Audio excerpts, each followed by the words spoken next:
Real spirituality ನಮ್ಮಲ್ಲಿದ್ದರೆ ಆಯಾ ಟೈಮಿಗೆ ಒಬ್ಬೊಬ್ಬರು ಒಂದೊಂದು ಬಂದ್ಬಿಟ್ಟು ನಿಮ್ಮನ್ನು ಎಚ್ಚರಿಸ್ತಾರೆ. ನನ್ನ ಪ್ರಾಪಂಚಿಕ ಜೀವನದಲ್ಲಿ ನಾನು ಮಾಡ್ತಕ್ಕಂಥ ಕರ್ತವ್ಯಗಳಿಗೆ, ನಾನು ಮಾಡ್ತಕ್ಕಂಥ ಕೆಲಸಗಳಿಗೆ, ನಾನು ಮಾಡ್ತಕ್ಕಂಥ ಬಿಸ್ನೆಸ್ಗೆ ನಾನೇ ಜವಾಬ್ದಾರ. ಅಟ್ ದ ಸೇಮ್ ಟೈಮ್ ನನ್ನ ಒಂದು ಆಧ್ಯಾತ್ಮಿಕ ಒಂದು ಜೀವನಕ್ಕೂ ಕೂಡ ನಾನೇ ಜವಾಬ್ದಾರ. ಈ ರಾಮಾಯಣನ ಏನಪ್ಪ, ಏನು ಉಪಯೋಗ?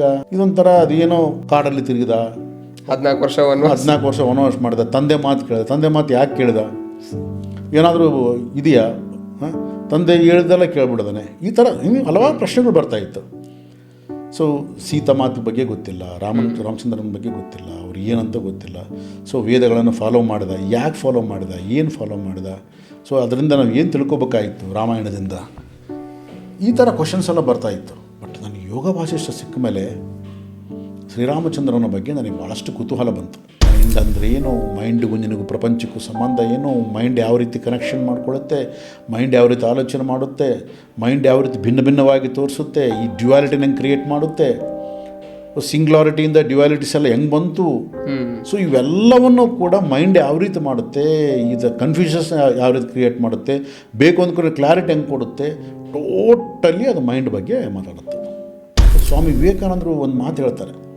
ಏನು ಹೇಳ್ತಾರೆ ಅಂದರೆ, ಯಾವಾಗ ವಿಜ್ಞಾನ ಇನ್ನೂ ಹೆಚ್ಚು ಬೆಳಕಿಗೆ ಬರುತ್ತೋ ಆಗ ಭಾರತದ ಆಧ್ಯಾತ್ಮ ಬೆಳಕಿಗೆ ಬರುತ್ತೆ ಅಂತ ಹೇಳ್ತಾರೆ. ಯೋಗ ವಾಸಿಷ್ಠದಲ್ಲಿ ಅದಕ್ಕಿಂತಲೂ ಕೂಡ ಇನ್ನೂ ಉತ್ತಮವಾಗಿ ಸಿಗ್ಮಂಡ್ ಫ್ರೈಡು ಕೇವಲ ಮನಸ್ಸು ಹೆಂಗೆ ವರ್ಕ್ ಮಾಡುತ್ತೆ ಅನ್ನೋದ್ರ ಬಗ್ಗೆ ಹೇಳೋದಕ್ಕೆ ಆಗಿಲ್ಲ, ಅವ್ರಿಗೆ ಕಂಪ್ಲೀಟಾಗಿ ಹೇಳೋಕ್ಕಾಗಿಲ್ಲ. ಬಟ್ ಇದು ಯೋಗ ವಾಸಿಷ್ಠ ನಿನ್ನ ಯಾವ ಲೆವೆಲಿಗೆ ತೊಗೊಂಡೋಗುತ್ತೆ ಅಂತಂದರೆ, ನೀನಂದ್ರೇನು, ಮೈಂಡ್ ಅಂದ್ರೇನು, ನಿನಗೂ ಮೈಂಡಿಗೆ ಕನೆಕ್ಷನ್ ಏನು, ನಿನಗೂ ಯೂನಿವರ್ಸಿಗೆ ಕನೆಕ್ಷನ್ ಏನು. ಸೊ ಇದೆಲ್ಲ ಹಿಂಗೆಲ್ಲ ಯಾಕೆ ಕಾಣ್ತಾ ಇದೆ? ಇರೋದು ಒಂದೇ ಆಗಿದ್ರೆ ಭಿನ್ನ ಭಿನ್ನವಾಗಿ ಕಾಣ್ತಕ್ಕಂಥದ್ದೇನು? ನಿನಗೆ ಕನಸು ಅಂದ್ರೇನು, ಕನಸಲ್ಲಿ ಕಾಣ್ತಕ್ಕಂಥ ದೃಶ್ಯಗಳಂದ್ರೇನು, ಆ ದೃಶ್ಯ ಎಲ್ಲೋಯ್ತು, ಮತ್ತು ಬೆಳಗ್ಗೆ ಕಂಡ ತಕ್ಷಣ ಆ ದೃಶ್ಯ ಎಲ್ಲೋಯ್ತು, ಮತ್ತು ರಾತ್ರಿ ಕನಸಲ್ಲಿ ವಾಪಸ್ ಹೆಂಗೆ ಬಂತು? ಸೊ ಒಂದಲ್ಲ, ನಿನಗೆ ಮಲ್ಟಿ ಡೈಮೆನ್ಷನಲ್ ವ್ಯೂವನ್ನು ತೊಗೊಂಡು ನಿನಗೆ ಮೈಂಡ್ ಯಾವ ರೀತಿ ಮಲ್ಟಿ ಡೈಮೆನ್ಷನಲ್ ಫಂಕ್ಷನಲ್ ಆಗಿ ಮಾತಾಡುತ್ತೆ ಅನ್ನೋದ್ರ ಬಗ್ಗೆ ಯೋಗ ವಾಸಿಷ್ಠ ಮಾತಾಡುತ್ತೆ. ಡಾಕ್ಟರ್ ದೀಪಕ್ ಚೋಪ್ರಾ ಆಗಿರ್ಬೋದು, ವ್ಯಾನ್ ಡಯರ್ ಆಗಿರ್ಬೋದು, ಬ್ರೂಸ್ ಲಿಫ್ಟನ್ ಆಗಿರ್ಬೋದು, ಇವ್ರು ಏನು ಮಾತಾಡ್ತಾರೆ ಅದೆಲ್ಲ ಇಲ್ಲಿದೆ. ಅಂದರೆ ವೇದಗಳಲ್ಲೂ ಕೂಡ ಒಂದು ಕ್ವಾಂಟಮ್ ಫಿಸಿಕ್ಸು, ಪ್ಯೂರ್ ಸೈನ್ಸು ಅದನ್ನೇ ಎಕ್ಸ್ಪ್ಲೇನ್ ಮಾಡಿ. ಅಲ್ಲ, ಕ್ವಾಂಟಮ್ ಫಿಸಿಕ್ಸ್ ಅಂತ ನಾವು ಹೆಸರಿಟ್ಟಿದ್ದೀವಿ, ಅವ್ರು ಏನು ಹೆಸರಿಟ್ಟಿಲ್ಲ. ಬಟ್ ಅದು ಹೇಳೋದೆಲ್ಲ ಅದು ಕಾನ್ಸೆಪ್ಟ್, ಸೇಮ್ ಕಾನ್ಸೆಪ್ಟ್ ಹೇಳುತ್ತೆ. ಆ ಕನೆಕ್ಟಿವಿಟಿ ಬೇರೆ, ಅದನ್ನು ನೋಡುವ ಕಣ್ಣು ಬೇರೆ, ದೇಹಕ್ಕೆ ಕೊಟ್ಟಿರ್ತಕ್ಕಂಥ ಕಣ್ಣಿನಿಂದ ಅದು ನೋಡೋಕ್ಕಾಗಲ್ಲ. ಅದು ನೋಡುವ ಕಣ್ಣುಗಳು ಬೇರೆ. ಅದು ನೋಡುವ ಕಣ್ಣು ಯಾವುದಂದ್ರೆ ಆಧ್ಯಾತ್ಮಿಕ ಕಣ್ಣು, ಆಧ್ಯಾತ್ಮಿಕ ನಯನ, ಆಧ್ಯಾತ್ಮಿಕ ನೇತ್ರ. ಇದು ಮಾಯಾಜಾಲ, ಅದಕ್ಕೆ ಲೀಲೆ ಅಂತ ಕರೀತಾರೆ. ಲೀಲೆ ಅಂದರೆ ಏನು, ಶ್ರೀಕೃಷ್ಣ ಅವನು ಲೀಲೆ ಮಾಡ್ತಾನಂತ, ಇದು ಲೀಲೆ, ಇದು ಟೋಟಲ್ ಲೀಲೆ. ಅವನ ವೇಣುನಾದದಿಂದ ಸದಾ ಡ್ಯಾನ್ಸ್ ಮಾಡ್ತಕ್ಕಂಥ ಲೀಲೆ ಇದು. ಒಂದು ಆಧ್ಯಾತ್ಮಿಕವಾಗಿ ಆಗಿರ್ಬೋದು, ಪ್ರಾಪಂಚಿಕವಾಗಿ ಆಗಿರ್ಬೋದು, ಉಪಯೋಗಕರವಾಗಿರ್ತಕ್ಕಂಥ ಆಲೋಚನೆಗಳನ್ನು ಮಾಡಬೇಕು. ಡಿಸ್ಟ್ರಾಕ್ಟಿವ್ ಥಿಂಕ್ ಯಾಕೆ ಮಾಡಬಾರ್ದು ಅಂತಂದರೆ ಅದರ ಕರ್ಮ ನಂದೆ. ನಿಮ್ಮ ಒಂದು ಎಕ್ಸ್ಪೀರಿಯನ್ಸ್ ಪ್ರಕಾರ ಆ ಒಂದು ಬಿಗಿನರ್ ಸ್ಟೇಜಲ್ಲಿ ಇರ್ತಕ್ಕಂಥವ್ರಿಗೆ ಈ ಥರ ಕೆಲವೊಂದು ಅನುಭವಗಳಾದಾಗ ಯಾವ ರೀತಿ ಅದನ್ನು ಮುಂದುವರ್ಸ್ಕೊಂಡು ಹೋಗ್ಬೋದು ಅಂತ ಹೇಳ್ತಾರೆ? ಸೊ ಈ ಬೀಗೋದು, ಈ ಕುಗ್ಗೋದು ಎರಡೂ ಇರ್ತವೆ. ಇದನ್ನು ನಾವು ಹೋಗಿರ್ತೀವಿ ಅಲ್ಲಿಗೆ, ಮತ್ತೆ ವಾಪಸ್ ಬರ್ಬೇಕು, ಮತ್ತೆ ಹೋಗೋದು, ಮತ್ತೆ ವಾಪಸ್ ಬರೋದು. ಸೊ ಇದು ನಡೆಯುತ್ತೆ, ಇದು ಘರ್ಷಣೆ ಆಗುತ್ತೆ. ಸೊ ಈ ಘರ್ಷಣೆಗಳೆಲ್ಲ ಮುಗಿಬೇಕು, ಇದಕ್ಕೊಂದು ಟೈಮ್ ಬರುತ್ತೆ ಅದಕ್ಕೆ. But we are on the track. ನಾವು ಆ ಟ್ರ್ಯಾಕಲ್ಲಿದ್ದಾಗ ಮಾತ್ರ ಈ ಫ್ರಿಕ್ಷನ್ಸ್ ನೋಡ್ತೀವಿ ನಾವು. ಫ್ರಿಕ್ಷನೇ ಇರಬಾರ್ದು, ನಾನು ಯಾವತ್ತೂ ಕರೆಕ್ಟ್ ಇಲ್ಲ, ಅದು ಸತ್ತೋರಿಗೆ ಮಾತ್ರ ಅದು.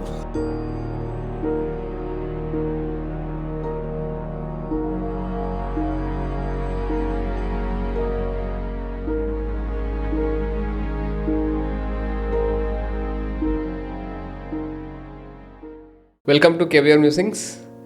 ನಾವು ಹೋದ ಎಪಿಸೋಡಲ್ಲಿ ಧ್ಯಾನ ನಮ್ಮ ಆಧ್ಯಾತ್ಮಿಕ ಪ್ರಗತಿಗೆ ಸಹಕಾರಿಯಾಗುತ್ತಾ ಅನ್ನೋದ್ರ ಬಗ್ಗೆ ಮಾತಾಡ್ತಾ ಇದ್ವಿ.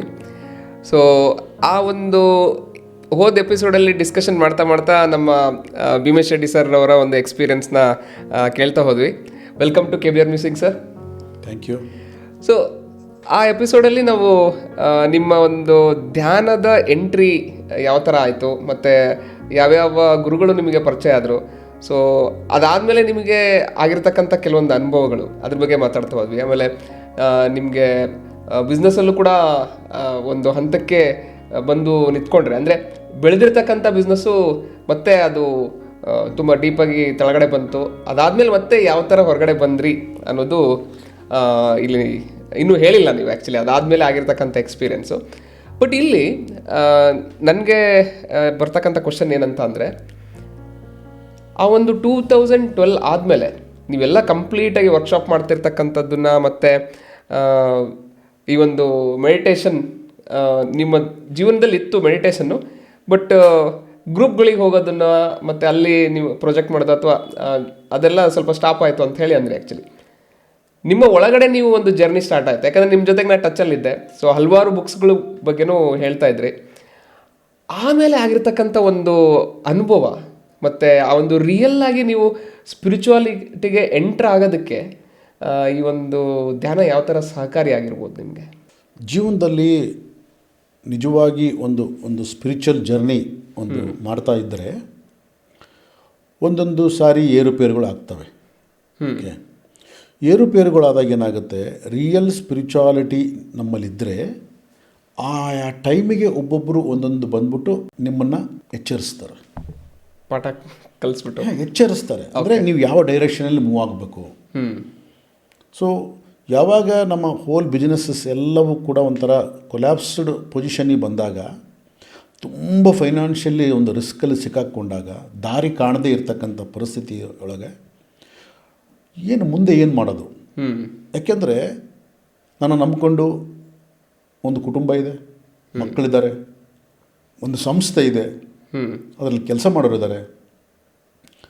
ಸೊ ಇವರೆಲ್ಲರನ್ನ ಇಟ್ಕೊಂಡು ನನ್ನ ಒಂದು ಹುಚ್ಚುತನದಿಂದ ನಾನು ಏನೋ ಆಗಿಬಿಡುತ್ತೆ, ನಾನು ಏನೋ ಒಳ್ಳೇದು ಮಾಡಿಬಿಟ್ರೆ ಅಥವಾ ಯಾವುದೋ ಒಂದು ಏನೋ ಮಾಡಿಬಿಟ್ರೆ ನನಗೆ ಯಾರೋ ಬಂದು ಹೆಲ್ಪ್ ಮಾಡಿಬಿಡ್ತಾರೆ ಅನ್ನೋ ಹುಚ್ಚುತನದಿಂದ, ಸೊ ನಾನು ಮಾಡ್ಕೊಂಡಿರ್ತಕ್ಕಂಥ ಮೂರ್ಖ ಒಂದು ಕೆಲಸದಿಂದ ಆಗಿರ್ತಕ್ಕಂಥ ಪರಿಣಾಮ ಅದು. ಫಸ್ಟ್ ನಾನು ಒಪ್ಪಿಕೊಂಡೆ. ಯಾಕೆಂದರೆ ಜೀವನದಲ್ಲಿ ಏನೇ ಆದಾಗ ಫಸ್ಟ್ ನಾವು ಅದನ್ನು ಒಪ್ಪಿಕೋಬೇಕು. ಯಾವುದೇ ಒಂದು ಫೇಲ್ಯೂರ್ ಆಗಿರ್ಬೋದು, ಇನ್ನೊಂದು ಏನೇ ಆಗಿರ್ಬೋದು ಜೀವನದಲ್ಲಿ, ಫಸ್ಟ್ ನಾವು ಆ್ಯಕ್ಸೆಪ್ಟ್ ಮಾಡೋದನ್ನು ಬಿಟ್ಬಿಡ್ತೀವಿ. ಫಸ್ಟ್ ನಾವೇನು ಮಾಡ್ತೀವಿ, ನಾವು ಇನ್ನೊಬ್ಬರ ಮೇಲೆ ಹಾಕೋಕ್ಕೆ ನೋಡ್ತೀವಿ. ರೀಸನಿಂಗ್ಗಿಂತ ಬ್ಲೇಮಿಂಗ್ ಜಾಸ್ತಿ ಇರುತ್ತೆ. ಸೊ ಇವನಿಂದ ನಾನು ಹೀಗಾದೆ, ಅವನಿಂದ ಹೀಗಾದೆ, ಸೊ ನಾನು ಎಲ್ಲ ಇರ್ತಾಯಿದ್ದೆ, ಅವನು ನನ್ನ ಮೋಸ ಮಾಡ್ದ, ಇವನು ನನ್ನ ಮೋಸ ಮಾಡ್ದ ಅನ್ನೋದಕ್ಕೆ ನಾವು ಪ್ರಾರಂಭ ಮಾಡ್ತೀವಿ. ಸೊ ನಾನು ಒಂದು ಸ್ಪಿರಿಚುವಾಲಿಟಿಲಿ ನಾನು ಕಳೆದಂಥ ಮೊಟ್ಟ ಮೊದಲ ಪಾಠ ಏನು ಅಂದರೆ ಬ್ಲೇಮಿಂಗ್ ಮಾಡೋದನ್ನು ಬಿಡಬೇಕು. ಸೊ ನನ್ನ ಈ ಒಂದು ಎಲ್ಲ ಲೋಪದೋಷಗಳಿಗೆ, ಈ ಬಿಸ್ನೆಸ್ನೆಲ್ಲ ಒಂದು ಲಾಸ್ಗಳಿಗೆ, ಈ ಕುಸಿದು ಬೀಳ್ತಕ್ಕಂಥ ಈ ವ್ಯವಹಾರಕ್ಕೆ, ಇವೆಲ್ಲದಕ್ಕೂ ಕಾರಣ ಯಾರು ಅಂತಂದರೆ ಕೇಂದ್ರ ಬಿಂದು ನಾನೇ. ನನ್ನ ಮೂರ್ಖತೆ. ನಾನೇನೋ ಮಾಡೋಕ್ಕೋದ್ರೆ ನನಗೆ ಯಾರೋ ಬಂದು ಹೆಲ್ಪ್ ಮಾಡ್ತಾರೆ ಅಂದರೆ ಅದು ಕೂಡ ಬಿಸ್ನೆಸ್ ಆಯಿತು. ಹೌದು. ಇವಾಗ ನೇಚರ್ ಬಂದು ನನಗೆ ಹೆಲ್ಪ್ ಮಾಡುತ್ತೆ ಅಂದರೆ ನೇಚರ್ ನನ್ನ ಬಿಸ್ನೆಸ್ ಆಯಿತು. ಅದು ಕೂಡ ನಾನು ಈ ಬಿಸ್ನೆಸ್ ಮಾಡ್ತೀನಿ, ಈ ಬಿಸ್ನೆಸ್ ಮಾಡಿ ಅಂತ ಹೇಳ್ದಂಗೆ ಆಯಿತು. ತಪ್ಪದು. ಓಕೆ, ಇಲ್ಲಿ ಪ್ರತಿಯೊಂದಕ್ಕೂ ಕೂಡ ನಾನೇ ಜವಾಬ್ದಾರ. ಅಂದರೆ ನನ್ನ ಪ್ರಾಪಂಚಿಕ ಜೀವನದಲ್ಲಿ ನಾನು ಮಾಡ್ತಕ್ಕಂಥ ಕರ್ತವ್ಯಗಳಿಗೆ, ನಾನು ಮಾಡ್ತಕ್ಕಂಥ ಕೆಲಸಗಳಿಗೆ, ನಾನು ಮಾಡ್ತಕ್ಕಂಥ ಬಿಸ್ನೆಸ್ಗೆ ನಾನೇ ಜವಾಬ್ದಾರ. ಅಟ್ ದ ಸೇಮ್ ಟೈಮ್ ನನ್ನ ಒಂದು ಆಧ್ಯಾತ್ಮಿಕ ಒಂದು ಜೀವನಕ್ಕೂ ಕೂಡ ನಾನೇ ಜವಾಬ್ದಾರ. ಎರಡಕ್ಕೂ ನಾನೇ ಜವಾಬ್ದಾರ. ಹೌದೌದು. ಇದೊಂಥರ ಬ್ಯಾಲೆನ್ಸ್ ಇದ್ದಂಗೆ, ಈ ಒಂದು ರೈಲ್ವೆ ಹಳಿ ಟ್ರ್ಯಾಕ್ ಇದ್ದಂಗೆ, ಎರಡೂ ಟ್ರ್ಯಾಕ್ ಕರೆಕ್ಟಾಗಿರ್ಬೇಕು ನಮಗೆ. ಸೊ ಎರಡು ಟ್ರ್ಯಾಕ್ ಕರೆಕ್ಟಾಗಿದ್ರೇ ಟ್ರೈನ್ ಪಾಸ್ ಆಗುತ್ತೆ. ಸೊ ನಾನು ಒಂದನ್ನು ವಿಸ್ಮರಿಸ್ಬಿಟ್ಟೆ ಕಂಪ್ಲೀಟಾಗಿ. ಅಂದರೆ ಪ್ರಾಪಂಚಿಕ ಜೀವನದಲ್ಲಿ ನಾನು ಮಾಡ್ತಕ್ಕಂಥ ಕರ್ತವ್ಯಗಳ ಲೋಪವನ್ನು ನಾನು ಮಾಡಿದೆ. ಅದು ಯಾರೋ ಮಾಡ್ತಾರೆ, ನಾನು ಅಲ್ಲೇನು ಮಾಡೋದು ಬೇಕಾಗಿಲ್ಲ. ಎಲ್ಲೋ ಮಾಸ್ಟ್ರುಗಳು ಬಂದುಬಿಡ್ತಾರೆ, ಮೇಲಿಂದ ಮಾಸ್ಟ್ರುಗಳು ಹೇಳಿದು ಬಂದುಬಿಟ್ಟು ಆ ಎನರ್ಜಿ ಆರ ತಂದು ಎಲ್ಲ ಮಾಡಿಬಿಡ್ತಾರೆ. ತಪ್ಪು. ಅದು ಹಾಗಾಗೋದಿಲ್ಲ. ಅದಕ್ಕೂ ನಾನೇ ಜವಾಬ್ದಾರ, ಇದಕ್ಕೂ ನಾನೇ ಜವಾಬ್ದಾರ. ಸೊ ಹಾಗೆ ನನ್ನ ತಪ್ಪುಗಳನ್ನು ನಾನು ಕೂತ್ಕೊಂಡು ನಾನು ಅವಲೋಕನ ಮಾಡಿಕೊಂಡೆ. ನಾನು ಒಂದು ಕಡೆ ಕೂತ್ಕೊಂಡು, ಯಾಕೆಂದರೆ ಎಲ್ಲ ಲಾಸ್ಗಳು ಆದಮೇಲೆ ನನಗೆ ಒಂದು ಅದೇನಂತಾರೆ ಬುದ್ಧಿ ತಿಳುವಳಿಕೆ ಬರುತ್ತೆ ಅಂತಾರಲ್ಲ, ಕೆಟ್ಟ ಮೇಲೆ ಬುದ್ಧಿ ಬಂತು ಅನ್ನೋಂಗೆ. ಸೊ ಹಾಗೆ ನಾನು ಎಲ್ಲ ಕ್ಲಾಸಸ್ನ ಸ್ಟಾಪ್ ಮಾಡಿದೆ. ಬಟ್ ನನ್ನ ಸ್ವಂತ ಒಂದು ಆಧ್ಯಾತ್ಮಿಕತೆಯನ್ನು ನಾನು ಸ್ಟಾಪ್ ಮಾಡಲಿಲ್ಲ. ನಾನು ಇನ್ನೊಬ್ರಿಗೆ ಹೇಳಕ್ಕೆ ಹೋಗಿದ್ನಲ್ಲ ಅದನ್ನು ಸ್ಟಾಪ್ ಮಾಡಿದೆ. ಅದು ಕೂಡ ನನಗೆ ಒಂದು ಒಳ್ಳೆ ಪಾಠ ಕಲಿಸ್ತು. ಯಾಕೆಂದರೆ ಅಲ್ಲಿಯವರೆಗೂ ನನಗೆ ಒಂದು ಬುಕ್ಕಿಶ್ ನಾಲೆಡ್ಜ್ ಇತ್ತು. ನಾನು ಪುಸ್ತಕಗಳನ್ನು ಓದ್ಬಿಟ್ಟು ಅದನ್ನು ಎಕ್ಸ್ಪೀರಿಯನ್ಸಸ್ನ ಶೇರ್ ಮಾಡ್ತಾಯಿದ್ದೆ. ಓಕೆ, ಏನಪ್ಪ ಭೀಮೇಶ್ ರೆಡ್ಡಿ ಎಷ್ಟು ಚೆನ್ನಾಗಿ ಮಾತಾಡ್ತಾನೆ ಮಾತಾಡೋದೇ ಕೆಲಸ, ಏನು ಮಾತಾಡೋಕ್ಕೇನಾಗುತ್ತೆ ಗಂಟು. ಸೊ ಅದು ನಮ್ಮ ಜೀವನದಲ್ಲಿ ರಿಯಲ್ಲಾಗಿ ರಿಫ್ಲೆಕ್ಟ್ ಆದಾಗ ನಮಗೆ ಗೊತ್ತಾಗುತ್ತೆ ಏನಾಗುತ್ತೆ ಅಂತ. ಸೊ ನಾನು ಆಗ ಒಂದು ಸ್ಟ್ಯಾಂಡ್ ತೊಗೊಂಡೆ, ನಾನು ಇದನ್ನು ಸ್ಟಾಪ್ ಮಾಡೋಣ, ಇದಲ್ಲ. ಯಾಕಂದರೆ ನಾನು ಏನು ಮಾತಾಡ್ತಾ ಇದ್ದೀನಿ ಅದು ನನಗೆ ಆಗ್ತಾಯಿಲ್ಲ ಅನುಭವ. ಹೌದು, ನನ್ನ ಜೀವನದಲ್ಲಿ ರಿವರ್ಸ್ ಆಗಿ ನಡೀತಾ ಇದೆ. ಓಕೆ, ಸೊ ಆದ ಕಾರಣ ಅದನ್ನು ಸ್ಟಾಪ್ ಮಾಡಿದೆ. ಸ್ಟಾಪ್ ಮಾಡಿಬಿಟ್ಟು ನಾನು ಮತ್ತೆ ವಾಪಸ್ ಬಂದು ನಾನು ಎಲ್ಲಿ ತಪ್ಪು ಮಾಡಿದ್ದೀನಿ, ಏನು ಮಾಡಿದ್ದೀನಿ ಎಲ್ಲ ಚೆಕ್ ಮಾಡಿಕೊಂಡಾಗ ಟೋಟಲ್ ಪಾಯಿಂಟ್ ಆಗ್ತಾ ಇರೋದು ನಾನೇ, ಎಲ್ಲ ರೀತಿಯಿಂದ ಪಾಯಿಂಟ್ ಆಗ್ತಾ ಇರೋದು ನಾನೇ. ಒಬ್ಬರು ನನಗೆ ಮೋಸ ಮಾಡೋದಕ್ಕೆ ಕಾರಣ ಪಾಯಿಂಟ್ ನಾನೇ, ಒಂದು ನನ್ನ ಬಿಸ್ನೆಸ್ ಲಾಸ್ ಆಗೋದಕ್ಕೆ ಕಾರಣ ಪಾಯಿಂಟ್ ನಾನೇ, ಯಾರೇ ಏನೇ ಮಾಡಿದರೂ ಪಾಯಿಂಟ್ ನಾನೇ ಆಗ್ತಾಯಿದ್ದೆ, ಸೆಂಟ್ರ್ ಪಾಯಿಂಟ್ ನಾನೇ ಆಗ್ತಾಯಿದ್ದೆ. ಸೊ ಆವಾಗ ನನ್ನಲ್ಲಿ ದೋಷ ಇದೆ. ಸೊ ಈ ದೋಷಕ್ಕೆ ನಾನು ಹೇಗೆ ಮದ್ದನ್ನು ಕಂಡುಹಿಡಬೇಕು? ಅಂದರೆ ಇಲ್ಲಿ ಇವಾಗ ಈ ಒಂದು ಪರಿಸ್ಥಿತಿ ಇಲ್ಲಿ ಏರ್ಪಟ್ಟಿದೆ ಅಂತ ಅಂದಾಗ ಎಷ್ಟೋ ಜನ ಒಂದು ಹಂತದಲ್ಲಿ ಅವರು ಬಿಸ್ನೆಸ್ ಆಗಲಿ ಅಥವಾ ಯಾವುದೇ ಒಂದು ಪರಿಸ್ಥಿತಿಯಲ್ಲಿ ಬೇರೆಯವ್ರ ಮೇಲೆ ಬ್ಲೇಮಿಂಗ್ ಮಾಡೋದು ಜಾಸ್ತಿ ಇರುತ್ತೆ. ಇವಾಗ ನೀವು ಹೇಳ್ತಾ ಇದ್ದೀರಾ ಇಲ್ಲಿ ನಾನೇ ಕಾರಣ, ಎಲ್ಲದಕ್ಕೂ ನಾನೇ ಕಾರಣ ಅಂತ. ಆ ಒಂದು ಅರಿವು ಯಾವ ಥರ ಬಂತು ಆ್ಯಕ್ಚುಲಿ ನಿಮಗೆ? ಸೊ ಅದು ಗೊತ್ತಾಗಬೇಕಂತ ಹೇಳಿದ್ರೇ ಎಷ್ಟೋ ಅಲ್ಲಿ ಚೇಂಜಸ್ ಆಗಿರುತ್ತೆ ಪ್ರೊಸೆಸ್ ಅಂತ ಅನ್ಬೋದು. ಅಂದರೆ ನನಗೆ ಸ್ವಲ್ಪ ಪುಸ್ತಕಗಳು ಓದ್ತಾ, ಸ್ವಲ್ಪ ಹಲವಾರು ಮಾಸ್ಟರ್ಸ್ಗಳನ್ನು ಮೀಟ್ ಆಗ್ತಾ, ಅವರ ಮಾತುಗಳನ್ನ ಕೇಳ್ತಾ ಸೊ ನನಗೆ ಈ ಒಂದು ಅರಿವು ಮೂಡಿತ್ತು, ಏನೇ ಇರಲಿ ಇನ್ನೊಬ್ಬರನ್ನ ಬ್ಲೇಮ್ ಮಾಡೋಕ್ಕೆ ಹೋಗಬಾರ್ದು.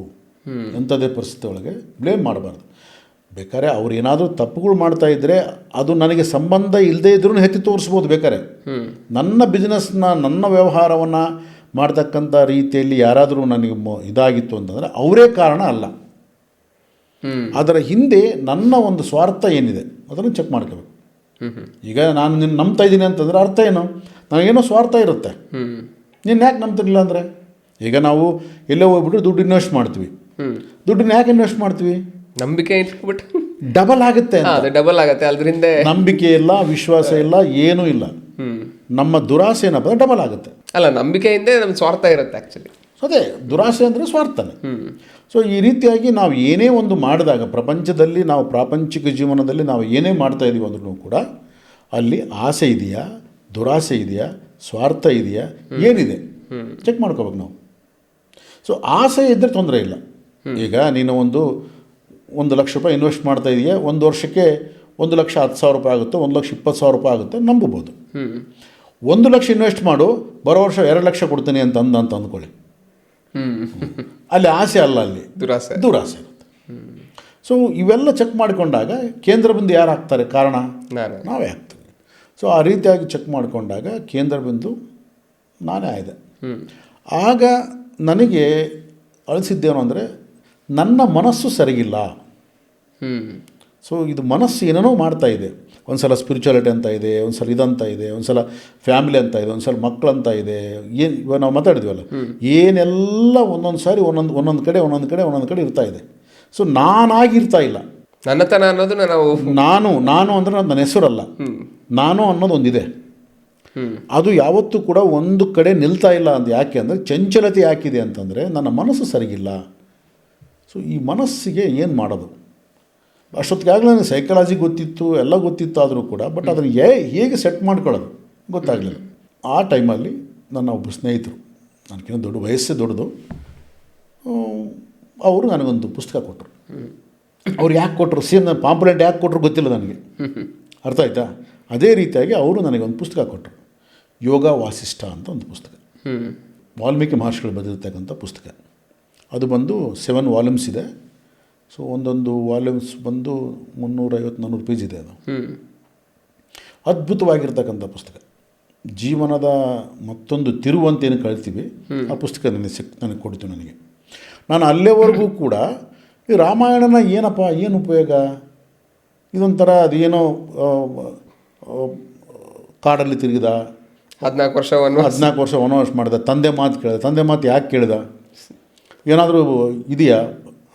ತಂದೆ ಹೇಳ್ದೆಲ್ಲ ಕೇಳ್ಬಿಡೋದಾನೆ. ಈ ಥರ ಹಲವಾರು ಪ್ರಶ್ನೆಗಳು ಬರ್ತಾಯಿತ್ತು. ಸೊ ಸೀತಾ ಮಾತು ಬಗ್ಗೆ ಗೊತ್ತಿಲ್ಲ, ರಾಮಚಂದ್ರನ ಬಗ್ಗೆ ಗೊತ್ತಿಲ್ಲ, ಅವ್ರು ಏನಂತ ಗೊತ್ತಿಲ್ಲ.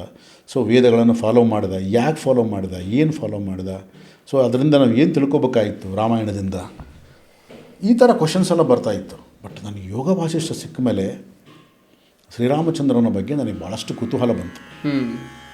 ಸೊ ಅಲ್ಲಿ ಕಂಪ್ಲೀಟಾಗಿ ವಸಿಷ್ಠರು ಕಂಪ್ಲೀಟ್ ಮೈಂಡ್ ಬಗ್ಗೆ ಮಾತಾಡ್ತಾರೆ. ಮೈಂಡ್ ಅಂದರೆ ಏನು, ಮೈಂಡ್ಗೂ ನಿನಗೂ ಪ್ರಪಂಚಕ್ಕೂ ಸಂಬಂಧ ಏನು, ಮೈಂಡ್ ಯಾವ ರೀತಿ ಕನೆಕ್ಷನ್ ಮಾಡ್ಕೊಳ್ಳುತ್ತೆ, ಮೈಂಡ್ ಯಾವ ರೀತಿ ಆಲೋಚನೆ ಮಾಡುತ್ತೆ, ಮೈಂಡ್ ಯಾವ ರೀತಿ ಭಿನ್ನ ಭಿನ್ನವಾಗಿ ತೋರಿಸುತ್ತೆ, ಈ ಡ್ಯುಯಾಲಿಟಿನ ಹೆಂಗೆ ಕ್ರಿಯೇಟ್ ಮಾಡುತ್ತೆ, ಸಿಂಗ್ಯುಲಾರಿಟಿಯಿಂದ ಡ್ಯುಯಾಲಿಟೀಸ್ ಎಲ್ಲ ಹೆಂಗೆ ಬಂತು. ಸೊ ಇವೆಲ್ಲವನ್ನು ಕೂಡ ಮೈಂಡ್ ಯಾವ ರೀತಿ ಮಾಡುತ್ತೆ, ಇದು ಕನ್ಫ್ಯೂಷನ್ಸ್ ಯಾವ ರೀತಿ ಕ್ರಿಯೇಟ್ ಮಾಡುತ್ತೆ, ಬೇಕು ಅಂದ್ಕೊಂಡ್ರೆ ಕ್ಲಾರಿಟಿ ಹೆಂಗೆ ಕೊಡುತ್ತೆ, ಟೋಟಲಿ ಅದು ಮೈಂಡ್ ಬಗ್ಗೆ ಮಾತಾಡುತ್ತೆ. ಅಂದರೆ ಯೋಗ ವಸಿಷ್ಠ ಇದು ಕಂಪ್ಲೀಟಾಗಿ ಮೈಂಡು ಸೈಕಾಲಜಿ ಬಗ್ಗೆ. ಹೌದೌದು, 100% ಸೈಕಾಲಜಿ, 100% ಸೈಕಾಲಜಿ.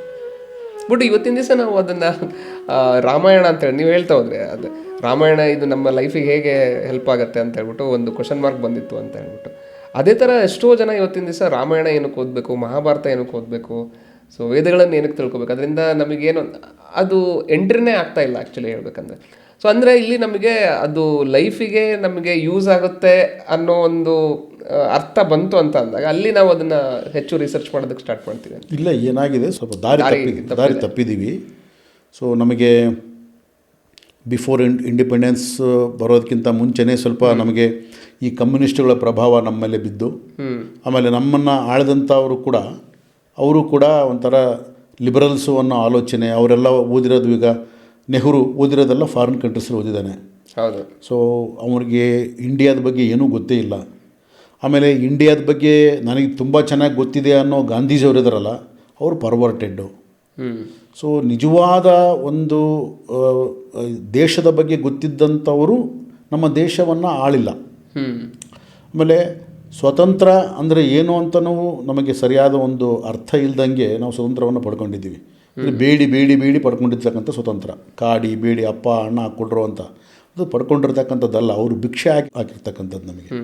ಸೊ ಇದರೆಲ್ಲ ತುಂಬ ಕಾನ್ಸ್ಪಿರಸಿಸ್ ಇದೆ, ಇದರೆಲ್ಲ ಡಿವಿಷನ್ ಆಗಿರೋದು, ಒಂದು ಮತದ ಆಧಾರವಾಗಿ ಎರಡು ದೇಶ ವಿಭಜನೆ ಆಗಿರೋದು, ಇವೆಲ್ಲ ಕಾನ್ಸ್ಪಿರೆನ್ಸ್ ಇದೆ. ಆ ಒಂದು ಸಮಯದಲ್ಲಿ ಸರಿಯಾಗಿ ಇರ್ತಕ್ಕಂಥ ಲೀಡ್ರ್ ಏನಾದರೂ ಇದ್ದರೆ, ಯಾಕೆಂದರೆ ಅದು ಖಾಲಿ ಪೇಜ್, ಅದು ವೈಟ್ ಪೇಪರ್, ಅದು ಅಲ್ಲಿ ಏನು ಯಾವ ರೀತಿ ಬೇಕಾದ್ರೆ ಬರಿಬೋದಾಗಿತ್ತು. ಸೊ ನೆಹರು ಅವ್ರಿಗೇನಿತ್ತು ಅಂತಂದರೆ ಅವತ್ತಿನ ಪರಿಸ್ಥಿತಿ ಹಂಗಿತ್ತು. ಅವತ್ತಿನ ಪರಿಸ್ಥಿತಿ ಈ ಬ್ರಾಹ್ಮಣ ಅನ್ನೋ ಒಂದು ವರ್ಗ ಏನಿತ್ತು ಅದು ತುಂಬ ಒಂದು ಹಿಡಿದಿಟ್ಕೋಬೇಕಂತ ಅದು ನೋಡ್ತಾ ಇತ್ತು. ಸೊ ಅವರಿಂದ ಹೊರಗೆ ಬರಬೇಕು ಅಂತ ಒಂದು ಕಡೆ ಹಿಂದೂಯಿಸಮೇ ಸರಿಗಿಲ್ಲ ಅಂತ ಒಂದು ಕಡೆ. ಇದು ಹಿಂದೂಯಿಸಮ್ ಅಲ್ಲ ಆ್ಯಕ್ಚುಲಿ, ಇದು ಗೊತ್ತಿಲ್ಲ ಅವರಿಗೆ, ಅಸಲು ಯಾವುದೋ ಪುಸ್ತಕವನ್ನು ಓದಿಲ್ಲ, ಒಂದು ವೇದ ಗೊತ್ತಿಲ್ಲ, ಉಪನಿಷತ್ತು ಗೊತ್ತಿಲ್ಲ. ಆಮೇಲೆ ಅವತ್ತಿಗೆ ನಮಗೆ ಬ್ರಿಟಿಷರು ಏನು ನಮಗೆ ಬರ್ಕೊಟ್ಟಿದ್ದಾರೆ, ಏನು ನಮ್ಮ ಒಂದು ವೇದಗಳನ್ನು ಬಗ್ಗೆ ಡಿಫೈನ್ ಮಾಡಿದ್ದಾರೆ, ಅದನ್ನೇ ಕರೆಕ್ಟ್ ಅಂತ ಅಂದ್ಕೊಂಡ್ಬಿಟ್ಟಿದ್ವಿ. ಸೊ ಎಲ್ಲ ಜರ್ಮನ್ ಫಿಲಾಸಫರ್ಸ್ ಎಲ್ಲ ಬಂದ್ಬಿಟ್ಟು ನಮ್ಮ ಒಂದು ವೇದಗಳನ್ನು ಕನ್ವರ್ಟ್ ಮಾಡಿರೋದು ಇಂಗ್ಲೀಷಲ್ಲಿ, ಆ ಕಡೆ ಬೇರೆ ಬೇರೆ ಭಾಷೆಗಳಲ್ಲಿ ಮಾಡಿರ್ತಕ್ಕಂಥದ್ದು. ಸೊ ಅವೆಲ್ಲವೂ ತಪ್ಪು ಅರ್ಥಗಳಿಂದ ಕೂಡಿವೆ. ಸೊ ಹೀಗಾಗಿ ಅದನ್ನು ತಪ್ಪಾಗಿ ಅರ್ಥೈಸ್ಕೊಂಡು ಇದು ಉಪಯೋಗಕ್ಕೆ ಬರಲ್ಲ. ನಾನು ಹೇಳ್ತಿರೋದು ಎಲ್ಲ ಕರೆಕ್ಟ್ ಇದೆ ಅಂತಲ್ಲ, ಅರ್ಥ ಆಯ್ತಾ, ಟೋಟಲ್ ಎಲ್ಲ ಕರೆಕ್ಟ್ ಇದೆ ಅಂತಲ್ಲ. ಅದರಲ್ಲೂ ಕೂಡ ಕೆಲವು ಪಾರ್ಟ್ನ ನಾವು ಯೂಸ್ ಮಾಡ್ಕೋಬೋದಾಗಿತ್ತು, ಏನೇನು ಬೇಕೋ ಅದು ತೊಗೋಬೋದಾಗಿತ್ತು. ಯಾಕಂದರೆ ತುಂಬ ಇಂಪಾರ್ಟೆಂಟ್ ಕೂಡ ಅದರಲ್ಲೂ ಕೂಡ ಇದೆ. ಅಂದರೆ ರಿಯಲ್ ಎಸೆನ್ಸ್ನ ನಾವು ತೊಗೊಳ್ಳಿಲ್ಲ ಅಂತ ಹೇಳಿ ಬಿಟ್ಬಿಟ್ಟು ಕಂಪ್ಲೀಟ್ ಡೈವರ್ಟ್ ಆಗಿ ನಾವು ವೆಸ್ಟರ್ನ್ ಒಂದು ಇದಕ್ಕೆ ನಾವು ಎಜುಕೇಷನ್ ಸಿಸ್ಟಮ್ಗೆ ಹೋದ್ವಿ. ಸೊ ಹೀಗಾಗಿ ನಮಗೆಲ್ಲ ದಾರಿ ತಪ್ಪಿ ಹೋಯ್ತದೆ ಆ್ಯಕ್ಚುಲಿ. ಅದಕ್ಕೆ ಸ್ವಾಮಿ ವಿವೇಕಾನಂದರು ಒಂದು ಮಾತು ಹೇಳ್ತಾರೆ. ಏನು ಹೇಳ್ತಾರೆ ಅಂದರೆ, ಯಾವಾಗ ವಿಜ್ಞಾನ ಇನ್ನೂ ಹೆಚ್ಚು ಬೆಳಕಿಗೆ ಬರುತ್ತೋ ಆಗ ಭಾರತದ ಆಧ್ಯಾತ್ಮ ಬೆಳಕಿಗೆ ಬರುತ್ತೆ ಅಂತ ಹೇಳ್ತಾರೆ. ವಿಜ್ಞಾನ ಹೆಚ್ಚು ಬೆಳೆದಂತೆ ನಮ್ಮ ಭಾರತೀಯ ಆಧ್ಯಾತ್ಮಿಕ ವಿಜ್ಞಾನ ಏನಿದೆಯಲ್ಲ ಇದು ಬೆಳಕಿಗೆ ಬರುತ್ತೆ ಅಂತ ಹೇಳ್ತಾರೆ. ಕರೆಕ್ಟ್ ಅದು. ಇವತ್ತು ನೋಡಿ, ಕ್ವಾಂಟಮ್ ಫಿಸಿಕ್ಸ್ ಏನಾದರೂ ಆವಿಷ್ಕಾರ ಆಗಿದ್ದೇ ಇಲ್ಲದೆ ಇದ್ದರೆ ನಮ್ಮ ವೇದ ಉಪನಿಷತ್ತುಗಳೆಲ್ಲ ಸುಳ್ಳು ಅಂತ ಹೇಳ್ತಾ ಇದ್ರು. ಹೌದು, ಅದ್ರ ಬಗ್ಗೆ ಮಾತಾಡಿ ವಿಡಿಯೋದಲ್ಲಿ ಕೂಡ ಹೇಳಿದ್ದೀರಾ. ಸೊ ಅದರಿಂದ ನಾವು ಅದನ್ನು ಹೇಳಕ್ಕೆ ಬರಲ್ಲ, ಅದೊಂದು ಟೈಮಲ್ಲಿ ಹಂಗಾಯಿತು. ಸೊ ಅದೇ ಈ ಒಂದು ಯೋಗ ವಸಿಷ್ಠ ಬಗ್ಗೆ ಮಾತಾಡ್ತಾ ಇದ್ವಿ. ಆ್ಯಕ್ಚುಲಿ ಯೋಗ ವಸಿಷ್ಠ ಯಾಕೆ ನಮ್ಮ ಜೀವನದಲ್ಲಿ ನೋಡಿ, ಯೋಗ ವಸಿಷ್ಠ ಏನಿದೆ ಕಂಪ್ಲೀಟ್ ಸೈಕಾಲಜಿ ಮಾತಾಡಿದೆ. ಓಕೆ, ನಾವೀಗ ಸೈಕಾಲಜಿ ಪಿತಾಮಹ ಅಂತ ಯಾರು ಕರಿತೀವಿ? ಸಿಗ್ಮಂಡ್ ಫ್ರೈಡ್ ಅಂತ ಹೇಳ್ತೀವಿ. ಹೌದು, Sigmund fried is A father of psychology ಅಂತ ಕರಿತೀವಿ. ಸಿಗ್ಮಂಡ್ ಫ್ರೈಡ್ನ ನಾವು ಫಾದರ್ ಆಫ್ ಸೈಕಾಲಜಿ ಅನ್ಬೇಕಾದ್ರೆ ನಮ್ಗೆ ಜ್ಞಾನ ಇಲ್ಲ ಅಂತ. ನಾನು ಹೇಳ್ತಿರೋ ಸಿಗ್ಮಂಡ್ ಫ್ರೈಡ್ನ ಕಡಿಮೆ ಅಂತಲ್ಲ, ಅವರು ಭಾಳಷ್ಟು ಕಷ್ಟಪಟ್ಟಿದ್ದಾರೆ. ಅವತ್ತಿಗೆ ಅದನ್ನು ಒಂದು ಸೈಕಾಲಜಿನ ಡೀಪಾಗಿ ಸ್ಟಡಿ ಮಾಡಿದ್ದಾರೆ. ಈಸ್ ಎ ಯೋಗಿ, ಅದರಲ್ಲಿ ಎರಡು ಮಾತಿಲ್ಲ. ನಾವು ಅವ್ರನ್ನ ತಪ್ಪಾಗಿ ಮಾತಾಡಕ್ಕೆ ಹೋಗಬಾರ್ದು. ಬಟ್ ಈ ಒಂದು ಯೋಗ ವಾಸಿಷ್ಠದಲ್ಲಿ ಅದಕ್ಕಿಂತಲೂ ಕೂಡ ಇನ್ನೂ ಉತ್ತಮವಾಗಿ ಸಿಗ್ಮಂಡ್ ಫ್ರೈಡು ಕೇವಲ ಮನಸ್ಸು ಹೆಂಗೆ ವರ್ಕ್ ಮಾಡುತ್ತೆ ಅನ್ನೋದ್ರ ಬಗ್ಗೆ ಹೇಳೋದಕ್ಕೆ ಆಗಿಲ್ಲ ಅವ್ರಿಗೆ, ಕಂಪ್ಲೀಟ್ ಹೇಳೋಕ್ಕಾಗಿಲ್ಲ. ಬಟ್ ಇದು ಯೋಗ ವಾಸಿಷ್ಠ ನಿನ್ನ ಯಾವ ಲೆವೆಲಿಗೆ ತೊಗೊಂಡೋಗುತ್ತೆ ಅಂತಂದರೆ, ನೀನಂದ್ರೇನು, ಮೈಂಡ್ ಅಂದ್ರೇನು, ನಿನಗೂ ಮೈಂಡಿಗೆ ಕನೆಕ್ಷನ್ ಏನು, ನಿನಗೂ ಯೂನಿವರ್ಸಿಗೆ ಕನೆಕ್ಷನ್ ಏನು. ಸೊ ಇದೆಲ್ಲ ಹಿಂಗೆಲ್ಲ ಯಾಕೆ ಕಾಣ್ತಾ ಇದೆ? ಇರೋದು ಒಂದೇ ಆಗಿದ್ದರೆ ಭಿನ್ನ ಭಿನ್ನವಾಗಿ ಕಾಣ್ತಕ್ಕಂಥದ್ದೇನು? ನಿನಗೆ ಕನಸು ಅಂದ್ರೇನು, ಕನಸಲ್ಲಿ ಕಾಣ್ತಕ್ಕಂಥ ದೃಶ್ಯಗಳಂದ್ರೇನು, ಆ ದೃಶ್ಯ ಎಲ್ಲೋಯ್ತು, ಮತ್ತು ಬೆಳಗ್ಗೆ ಕಂಡ ತಕ್ಷಣ ಆ ದೃಶ್ಯ ಎಲ್ಲೋಯ್ತು, ಮತ್ತು ರಾತ್ರಿ ಕನಸಲ್ಲಿ ವಾಪಸ್ ಹೆಂಗೆ ಬಂತು? ಸೊ ಒಂದಲ್ಲ, ನಿನಗೆ ಮಲ್ಟಿ ಡೈಮೆನ್ಷನಲ್ ವ್ಯೂವನ್ನು ತೊಗೊಂಡು ನಿನಗೆ ಮೈಂಡ್ ಯಾವ ರೀತಿ ಮಲ್ಟಿ ಡೈಮೆನ್ಷನಲ್ ಫಂಕ್ಷನಲ್ ಆಗಿ ಮಾತಾಡುತ್ತೆ ಅನ್ನೋದ್ರ ಬಗ್ಗೆ ಯೋಗ ವಾಸಿಷ್ಠ ಮಾತಾಡುತ್ತೆ. ಅಂದರೆ ಇದು ಕಂಪ್ಲೀಟ್ ಮೈಂಡ್ ಬಗ್ಗೆ ಹೇಳಿರ್ತಕ್ಕಂಥದ್ದು, ಒಂದು ಡೀಪ್ ಆಗಿರ್ತಕ್ಕಂಥ ಒಂದು ಹ್ಯೂಮನ್ ಸಿಸ್ಟಮ್ ಬಗ್ಗೆ ಹೇಳಿರ್ತಕ್ಕಂಥದ್ದು ಅನ್ಬೋದು ಆ್ಯಕ್ಚುಲಿ. ಅದಕ್ಕೆ ನಿಮಗೆ ಯೋಗ ವಾಸಿಷ್ಠ ನನ್ನ ಜೀವನದಲ್ಲಿ ನನಗೆ ಹಿಂಗೆ ಯೋಗ ವಾಸಿಷ್ಠ ಯಾಕೆ ಅಷ್ಟೊಂದು ಪರಿಣಾಮ ಬೀರಿತು ಅಂದರೆ, ನನಗಾಗಲೇ ಸೈಕಾಲಜಿ ನಾನು ಸ್ಟಡಿ ಮಾಡ್ತಾ ಇದ್ದ ಆದ ಕಾರಣ ನನಗೆ ಇನ್ನೂ ಯೋಗ ವಾಸಿಷ್ಠ ಇನ್ನೂ ಡೀಪಾಗಿ ಹೋಗೋದಕ್ಕೆ ನನಗೆ ಸಹಕಾರಿ ಆಯಿತು ನನಗೆ. ಆಮೇಲೆ ಯೋಗ ವಾಸಿಷ್ಠ ಆದ ಮೇಲೆ ನಾನು ಪತಂಜಲಿ ಯೋಗ ಸೂತ್ರಗಳನ್ನು ಓದೋಕ್ಕೆ ಶುರು ಮಾಡಿದೆ. ಎಕ್ಕಿರಾಲ ಕೃಷ್ಣಮಾಚಾರ್ಯ ಅಂತ, ಮಾಸ್ಟರ್ ಎಕ್ಕಿರಾಲ ಕೃಷ್ಣಮಾಚಾರ್ಯ ಅಂತ ಆಂಧ್ರದಲ್ಲಿ ತುಂಬ ಫೇಮಸ್ಸು. ಇವತ್ತು ಅವರು ದೇಹದಿಂದ ಇಲ್ಲ. ಸೊ ಅವರು ಪತಂಜಲಿ ಯೋಗ ಸೂತ್ರಗಳ ಬಗ್ಗೆ ಅವರು ಪುಸ್ತಕಗಳನ್ನು ಬರೆದಿದ್ದಾರೆ, ಹಲವಾರು ಕ್ಯಾಸೆಟ್ಗಳನ್ನು ಮಾಡಿದ್ದಾರೆ. ಸೊ ನನಗೆ ಅವರ ಒಂದು ಎಕ್ಕಿರಾಲ ಕೃಷ್ಣಮಾಚಾರ್ಯರ ಒಂದು ಪತಂಜಲಿ ಯೋಗ ಸೂತ್ರಗಳು ತುಂಬ ಪರಿಣಾಮ ಬೀರಿತು. ಈ ರೀತಿಯಾಗಿ ನಾನು ನಿಧಾನವಾಗಿ ನಮ್ಮ ಭಾರತೀಯ ಒಂದು ಪರಂಪರೆಯಲ್ಲಿ ಸಿಗ್ತಕ್ಕಂಥ ನಮ್ಮ ಒಂದು ಗ್ರಂಥಗಳನ್ನು ಅಧ್ಯಯನ ಮಾಡ್ತಕ್ಕಂಥ ಅವಕಾಶ ನನಗೆ ಪ್ರಾರಂಭ ಆಯಿತು. ಯಾಕೆಂದರೆ ನನಗೆ ಅವಾಗ ಖಾಲಿ ಇತ್ತು ಟೈಮ್. ಕಂಪ್ಯೂಟರ್ ಎಲ್ಲ ಕೊಲ್ಯಾಪ್ಸ್ ಆಗಿತ್ತಾ, ಏನಿರಲಿಲ್ಲ, ಏನು ಮಾಡಬೇಕು ಗೊತ್ತಿರಲಿಲ್ಲ. ಸೊ ಮತ್ತೆ ನಾನು ವಾಪಸ್ ಹೆಂಗೆ ಬರೋದು ಗೊತ್ತಿರಲಿಲ್ಲ. ಸೊ ಆಗ ನನಗೆ ಸಹಕಾರಿ ಆಯಿತು, ಇವೆಲ್ಲ ಪುಸ್ತಕಗಳು ಸಹಕಾರಿಯಾಗಿ ಅಲ್ಲಿಂದ ನಾನು ವಾಪಸ್ ಬರೋದಕ್ಕೆ ಪ್ಲಾನ್ ಆಯಿತು. ಬಟ್ ಆಧ್ಯಾತ್ಮಿಕವಾಗಿ ನನಗೆ ಇನ್ನೊಂದು ದೆಸೆ ಪ್ರಾರಂಭ ಆಯಿತು. ಓಕೆ, ಸೊ ಲಿಂಗಾನಂದ ಮಹಾಸ್ವಾಮಿಗಳ ಒಂದು ದೆಸೆಯಿಂದ ಪತ್ರಿಜಿಯವರ ದೆಸೆ ಬಂದು ಪತ್ರಿಜಿಯವರಿಂದ ಹೊರಗೆ ಬಂದ ಮೇಲೆ ಮತ್ತೆ ಇನ್ನೊಂದು ದೆಸೆ ಪ್ರಾರಂಭ ಆಯಿತು. ಸೊ ಹಲವಾರು ಮಾಸ್ಟರ್ಗಳನ್ನು ನಾನು ಭೇಟಿಯಾಗಕ್ಕೆ ಶುರು ಮಾಡಿದೆ, ಹಲವಾರು ಕಡೆ ತಿರುಗಾಡೋಕ್ಕೆ ಶುರು ಮಾಡ್ಕೊಳ್ಳೋಕ್ಕೆ ಶುರು ಮಾಡಿದೆ. ಸೊ ಇದು ನನ್ನ ಜೀವನದಲ್ಲಿ ನನಗೆ ಒಂದು ಇನ್ನೊಂದು ರೀತಿಯಾಗಿರ್ತಕ್ಕಂಥ ಒಂದು ಆಧ್ಯಾತ್ಮಿಕ ಒಂದು ಏಳಿಗೆ ಪ್ರಾರಂಭ ಆಯಿತು. ಹಾಗೆ ನೀವು ಹೇಳ್ತಾ ಹೋದ್ರಿ, ಯಾವುದೋ ಒಂದು ಡಿಸ್ಕಷನ್ ಮಾಡ್ತಾ ಇರಬೇಕಾದ್ರೆ 2015 ಆ ಸಮಯದಲ್ಲಿ ನಾ ಉಪನಿಷತ್ತುಗಳ ಬಗ್ಗೆ, ವೇದಗಳ ಬಗ್ಗೆನೂ ಕಲಿತಾ ಹೋದೆ. ಅಂದರೆ ಆ ಉಚ್ಚಾರಣೆ, ಆ ವೇದ ಮಂತ್ರಗಳ ಬಗ್ಗೆ ನೀವು ಕುತೂಹಲ ಹುಡ್ತು ಅಲ್ಲಿ ಕಲಿತಾ ಹೋದೆ ಅಂತ ಹೇಳಿ ಅಂತ ಅಂದರೆ. ಹೌದು. ಸೊ 2015 ಅದು ಪ್ರಾರಂಭ ಆಯಿತು. ಹೌದು, 2015 ಏನಾಯಿತು, 14 ಎಂಡಿಂಗ್ ಅಂತ ಕಾಣುತ್ತೆ. ನನಗೆ RSSನವ್ರ ಪರಿಚಯ ಆಯಿತು. ಓಕೆ, ಪರಿಚಯ ಆದಾಗ ಅವರು ನನಗೆ ವೇದವನ್ನು ಅಭ್ಯಾಸ ಮಾಡಿಕೊಳ್ಳಿ ಅಂತ ಸ್ಟಾರ್ಟ್ ಮಾಡಿದರು, ವೇದ ಪಠಣಗಳನ್ನು ಮಾಡಿ ಅಂತ ಸ್ಟಾರ್ಟ್ ಮಾಡಿದರು. ಸೊ ನನಗೊಂಥರ ತಿಳ್ಕೊಬೇಕಂತ ಅಂದೇಳ್ಬಿಟ್ಟು, ಸೊ ಅಲ್ಲಿದ್ದ ನಾವು ಅವ್ರ ಜೊತೆಗೆ ಪುರುಷ ಸೂಕ್ತಗಳು, ಸ್ತ್ರೀ ಸೂಕ್ತಗಳು, ಈ ಥರ ವೇದವನ್ನು ನಾನೇ ಉಚ್ಚಾರಣೆ ಮಾಡೋದು, ಅಭ್ಯಾಸ ಮಾಡೋದನ್ನು ಪ್ರಾರಂಭ ಮಾಡಿದ್ಮೇಲೆ ಅದರ ಎಸೆನ್ಸ್ ತಿಳ್ಕೊಬೇಕು ಅಂತ ಬಂತು. ಏನು ಪುರುಷ ಸೂಕ್ತ ಅಂದ್ರೇನು, ಸ್ತ್ರೀ ಸೂಕ್ತ ಅಂದ್ರೇನು, ಸೊ ಇದರ ಎಸೆನ್ಸ್ ಏನು, ಯಾಕೆ ನಮ್ಮವ್ರು ಇದಕ್ಕೆ ಅಷ್ಟೊಂದು ಒತ್ತು ಕೊಟ್ಟರು, ಸೊ ಈ ಮಂತ್ರೋಚ್ಚಾರಣೆಯಲ್ಲಿ ಏನಿದೆ, ಸೊ ಆ ಶಬ್ದಗಳನ್ನು ಉಚ್ಚಾರಣೆ ಮಾಡೋದ್ರಿಂದ ನಿನ್ನ ಬಾಡಿಯಲ್ಲಿ ಏನು ಚೇಂಜಸ್ ಆಗುತ್ತೆ, ಸೊ ಬೀಜಾಕ್ಷರಗಳಂದ್ರೇನು, ಮಂತ್ರಾಕ್ಷರಗಳಂದ್ರೇನು, ಸೊ ಇವುಗಳ ಆ ಒಂದು ಕನೆಕ್ಟಿವಿಟಿ ಬೆಳೆದ ಮೇಲೆ ಸ್ವಲ್ಪ ಇದ್ರ ಬಗ್ಗೆ ಕುತೂಹಲ ಬಂತು. ಸೊ ಅದಾದಮೇಲೆ ಏನಾಯಿತು, ಅದು ನಾನು ಕ್ವಾಂಟಮ್ ಫಿಸಿಕ್ಸ್ ಓದೋದಕ್ಕೆ ಶುರು ಮಾಡ್ಕೊಂಡಿದ್ದೆ. ಸೊ ನನಗೆ ತುಂಬ ಕನೆಕ್ಟಿವಿಟಿ ಬೆಳೆದ್ಬಿಡ್ತು. ಏನು ಇವತ್ತು ಡಾಕ್ಟರ್ ದೀಪಕ್ ಚೋಪ್ರಾ ಆಗಿರ್ಬೋದು, ವ್ಯಾನ್ ಡಯರ್ ಆಗಿರ್ಬೋದು, ಬ್ರೂಸ್ ಲಿಫ್ಟನ್ ಆಗಿರ್ಬೋದು, ಇವ್ರು ಏನು ಮಾತಾಡ್ತಾರೆ ಅದೆಲ್ಲ ಇಲ್ಲಿದೆ. ಅಂದರೆ ವೇದಗಳಲ್ಲೂ ಕೂಡ ಆ ಒಂದು ಕ್ವಾಂಟಮ್ ಫಿಸಿಕ್ಸು, ಪ್ಯೂರ್ ಸೈನ್ಸು ಅದನ್ನೇ ಎಕ್ಸ್ಪ್ಲೇನ್ ಮಾಡಿ. ಅಲ್ಲ, ಕ್ವಾಂಟಮ್ ಫಿಸಿಕ್ಸ್ ಅಂತ ನಾವು ಹೆಸರಿಟ್ಟಿದ್ದೀವಿ, ಅವ್ರು ಏನು ಹೆಸರಿಟ್ಟಿಲ್ಲ, ಬಟ್ ಅದು ಹೇಳೋದೆಲ್ಲ ಅದೇ ಕಾನ್ಸೆಪ್ಟ್, ಸೇಮ್ ಕಾನ್ಸೆಪ್ಟ್ ಹೇಳುತ್ತೆ. ಸೊ ನೀನು ಒಂದು ಸೆಲ್ ಬಯಾಲಜಿ ತೊಗೊಂಡ್ರೆ, ನಿನ್ನ ಸೆಲ್ನ ಡೀಪ್ ರೂಟಲ್ಲಿ ಹೋದರೆ ಅದರಲ್ಲಿರ್ತಕ್ಕಂಥ ಸೆಲ್ಲಲ್ಲಿರ್ತಕ್ಕಂಥ ಒಂದು ನಾವನ್ನು ನೋಡಿದಾಗ ಎಲೆಕ್ಟ್ರಾನು, ಪ್ರೋಟಾನು, ನ್ಯೂಟ್ರಾನು ಯಾವ ರೀತಿ ವರ್ಕ್ ಆಗುತ್ತೆ, ಇವೆಲ್ಲ ಹೆಂಗೆ ವರ್ಕ್ ಆಗುತ್ತೆ. ಸೊ ಯೂನಿವರ್ಸ್ಗೂ ಇದಕ್ಕೆ ಕನೆಕ್ಷನನ್ನು, ಇವತ್ತು ನಮ್ಮ ಬಾಡಿಯಲ್ಲಿ ಎಷ್ಟು ಸೆಲ್ಸ್ ಇದೆ, 50 ಟ್ರಿಲಿಯನ್ ಸೆಲ್ಸ್ ಇದಾವೆ ಅಂತಾರೆ. ಓಕೆ, ಯೂನಿವರ್ಸ್ನಲ್ಲಿ ಇರ್ತಕ್ಕಂಥ ಸ್ಟಾರ್ಸು, ಗ್ಯಾಲಾಕ್ಸೀಸ್ ಎಲ್ಲ ಕ್ಯಾಲ್ಕುಲೇಟ್ ಮಾಡೋದು 50 ಟ್ರಿಲಿಯನ್ ಅಂತ ಹೇಳ್ತಾರೆ.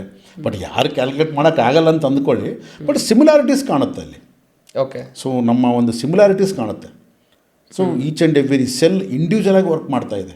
But at the same time ಒಂದಕ್ಕೊಂದು ಹೊಂದಾಣಿಕೆ ಇದೆ. ಈ ನೇಚರ್ ಅನ್ನೋದು ಏನಿದೆ ಒಂದಕ್ಕೊಂದು ಹೊಂದಾಣಿಕೆ ಇದೆ. ಅಂದ್ರೇನು, ಇವತ್ತು ನೇಚರು ಇಂಡಿವಿಜುವಲ್ ಅಲ್ಲ, ಇಂಟರ್ ಡಿಪೆಂಡೆಂಟ್ ಆಗಿದೆ. Totally nature inter dependent. ಹೌದು. ಸೊ ಇದು ನಾವೇನು ಅಂದ್ಕೊಳ್ತೀವಿ, ಇಂಡಿವಿಜುವಲ್. ಇವಾಗ ನಮಗೆ ಸೆಲ್ ಇದ್ದಾವೆ, 50 ಟ್ರಿಲಿಯನ್ ಸೆಲ್ಸ್ ಇದಾವೆ ಅಂತಾರೆ. ಈ 50 trillion cells are interdependent, ಒಂದ್ರ ಮೇಲೆ ಅದು ಆಧಾರ ಪಟ್ಟಿದೆ. At the same time dependent ಇದೆ. ಒಂದರ ಮೇಲೆ ಒಂದು ಆಧಾರ ಪಟ್ಟಿದ್ರೂ ಕೂಡ ಅಟ್ ದ ಸೇಮ್ ಟೈಮ್ ಅವು ಇಂಡಿವಿಜುವಲ್ ಆಗಿದ್ದಾವೆ. Individually interdependent. ಎಷ್ಟು ನೋಡಿದೆ ಹಿಂಗಿದೆ. ಈಗ ನೋಡಿ, ನಮ್ಮ ಒಂದು ನೇಚರ್ನ ಅಬ್ಸರ್ವ್ ಮಾಡೋದಾಗಿದ್ದರೆ, ಒಂದು ಗಿಡದಲ್ಲಿ ಕೂತ್ಕೊಂಡಿರ್ತಕ್ಕಂಥ ಪಕ್ಷಿ ಆ ಗಿಡದಲ್ಲಿರ್ತಕ್ಕಂಥ ಹಣ್ಣುಗಳನ್ನು ತಿನ್ನುತ್ತೆ. ಹಣ್ಣುಗಳನ್ನು ತಿಂದ್ಬಿಟ್ಟು ಬೀಜವನ್ನು ಮತ್ತು ಭೂಮಿಗೆ ಹಾಕುತ್ತೆ. ಸೊ ಆ ಬೀಜ ಮತ್ತೆ ಬೆಳೆಯುತ್ತೆ, ಮತ್ತೆ ಮರವಾಗುತ್ತೆ. ಆ ಮರವಾಗೋದಕ್ಕೆ ಕಾರಣ ಏನು ಅಂತಂದರೆ ಮಳೆಯಿಂದ ಬರ್ತಕ್ಕಂಥ ನೀರು. ಮಳೆಯನ್ನು ಸುರಿಸೋರು ಯಾರು? ಮೋಡಗಳು. ಮೋಡಗಳಿಗೆ ಕಾರಣ ಯಾರು? ಸಮುದ್ರ ಆವಿಯಾಗೋದಕ್ಕೆ ಕಾರಣ ಯಾರು? ಸೂರ್ಯ. ಸೊ ಈ ರೀತಿಯಾಗಿ ಪಶು, ಪಕ್ಷಿ, ಪ್ರಾಣಿ, ಎಂಟೈರ್ ನೇಚರ್ನಲ್ಲಿರ್ತಕ್ಕಂಥ ಪ್ರತಿಯೊಂದು ಜೀವರಾಶಿಯೂ ಕೂಡ ಎಲ್ಲವೂ ಕೂಡ ಇಂಟರ್ಡಿಪೆಂಡೆಂಟ್ ಆಗಿದೆ. At the same time individually independent ಆಗಿದೆ. ಸೊ ಇದನ್ನು ವೇದ ಹೇಳುತ್ತೆ. ಆಮೇಲೆ ನೀವು ವರ್ಕ್ಶಾಪ್ಗಳಲ್ಲಿ ನಾವು ಮಾಡ್ತಾ ಇರಬೇಕಾದಾಗ ಸೆಲ್ ಟು ಸೆಲ್ ಕಮ್ಯುನಿಕೇಷನ್ ಅನ್ನೋದ್ರ ಬಗ್ಗೆನೂ ತುಂಬ ಹೇಳ್ತಾ ಇದ್ದೀವಿ. ಹೌದು, ಎಲ್ಲೂ ಕೂಡ ಒಂದು ಸೆಲ್ಗೂ ಇನ್ನೊಂದು ಸೆಲ್ಗೂ ಗ್ಯಾಪ್ ಇದೆ. ಅಲ್ಲಿ ಏನೂ ಇಲ್ಲ ಮಧ್ಯದಲ್ಲಿ. ಈಗ ನಾವು ನೋಡ್ತಾ ಇದ್ದರೆ, ನಾವು ರಾತ್ರಿ ಆಕಾಶದಲ್ಲಿ ನೋಡ್ತಾ ಇದ್ದರೆ, ಒಂದು ನಕ್ಷತ್ರಕ್ಕೆ ಇನ್ನೊಂದು ನಕ್ಷತ್ರಕ್ಕೆ ಕನೆಕ್ಷನ್ ಇಲ್ಲ, ಒಂದು ಗ್ರಹಕ್ಕೆ ಇನ್ನೊಂದು ಗ್ರಹಕ್ಕೆ ಕನೆಕ್ಷನ್ ಇಲ್ಲ. ಇವತ್ತು ಜ್ಯೋತಿಷ್ಯವನ್ನು ಸುಳ್ಳು. ಯಾಕಂದರೆ ಚಂದ್ರನಿಗೂ ಭೂಮಿಗೆ ಏನು ಸಂಬಂಧ, ಚಂದ್ರನಿಗೂ ಸೂರ್ಯನಿಗೆ ಏನು ಸಂಬಂಧ, ಮತ್ತು ಭೂಮಿಗೂ ಮಂಗಳ ಗ್ರಹಕ್ಕೆ ಏನು ಸಂಬಂಧ, ಭೂಮಿಗೂ ಬುಧ ಗ್ರಹಕ್ಕೆ ಏನು ಸಂಬಂಧ, ಈ ಥರ ಮಾತಾಡ್ತಾರೆ. ಹೌದು. ಬಟ್ ಈಗ ಯಾಕೆ ಆ ಮಾತಾಡೋದಕ್ಕೆ ಕಾರಣ ಏನಪ್ಪ ಅಂತಂದರೆ, ಈ ಭೂಮಿ ಮತ್ತು ಬುಧ ಗ್ರಹ, ಭೂಮಿ ಮಂಗಳ, ಭೂಮಿ ಚಂದ್ರ, ಭೂಮಿ ಸೂರ್ಯ, ಗ್ಯಾಪ್ ಕಾಣ್ತಾ ಇದೆ ನಮಗೆ. ಬಟ್ ವೇದ ಏನು ಹೇಳುತ್ತೆ, there is no gap. Quantum physics ಏನಲ್ಲಿ ದೆರ್ ಈಸ್ ನೋ ಗ್ಯಾಪ್. ನಮಗೆ ಕಾಣ್ತಾ ಇಲ್ಲ ಅಂತಂದರೆ ಅಲ್ಲಿ ಇಲ್ಲ ಅಂತಲ್ಲ ಅರ್ಥ. ಅಲ್ಲಿ vibration, something is there, we don't know, something is there. ಆ ಸಮಥಿಂಗ್ ಅನ್ನೋದೇನಿದೆ, ಆ ಕನೆಕ್ಟಿವಿಟಿ ಬೇರೆ. ಅದನ್ನು ನೋಡುವ ಕಣ್ಣು ಬೇರೆ. ದೇಹಕ್ಕೆ ಕೊಟ್ಟಿರ್ತಕ್ಕಂಥ ಕಣ್ಣಿನಿಂದ ಅದು ನೋಡೋಕ್ಕಾಗಲ್ಲ. ಅದು ನೋಡುವ ಕಣ್ಣುಗಳು ಬೇರೆ. ಅದು ನೋಡುವ ಕಣ್ಣು ಯಾವುದಂದ್ರೆ ಆಧ್ಯಾತ್ಮಿಕ ಕಣ್ಣು, ಆಧ್ಯಾತ್ಮಿಕ ನಯನ, ಆಧ್ಯಾತ್ಮಿಕ ನೇತ್ರ. ಅದರಿಂದ ನೋಡ್ಬೋದು ಆ ಕನೆಕ್ಷನ್ ಹೆಂಗಿದೆ ಅಂತ. It's A web, complete total connect ಆಗಿರ್ತಕ್ಕಂಥ ಒಂದು ವೆಬ್ ಇದು. ಇದು ಮಾಯಾಜಾಲ. ಅದಕ್ಕೆ ಲೀಲೆ ಅಂತ ಕರೀತಾರೆ. ಲೀಲೆ ಅಂದರೆ ಏನು, ಶ್ರೀಕೃಷ್ಣ ಅವನು ಲೀಲೆ ಮಾಡ್ತಾನಂತ, ಇದು ಲೀಲೆ. ಇದು ಟೋಟಲ್ ಲೀಲೆ. ಅವನ ವೇಣು ನಾದದಿಂದ ಸದಾ ಡ್ಯಾನ್ಸ್ ಮಾಡ್ತಕ್ಕಂಥ ಲೀಲೆ ಇದು. ಇದು ನೃತ್ಯ ನೃತ್ಯದಲ್ಲಿ ತೊಡಗಿದಂಥ ಲೀಲೆ.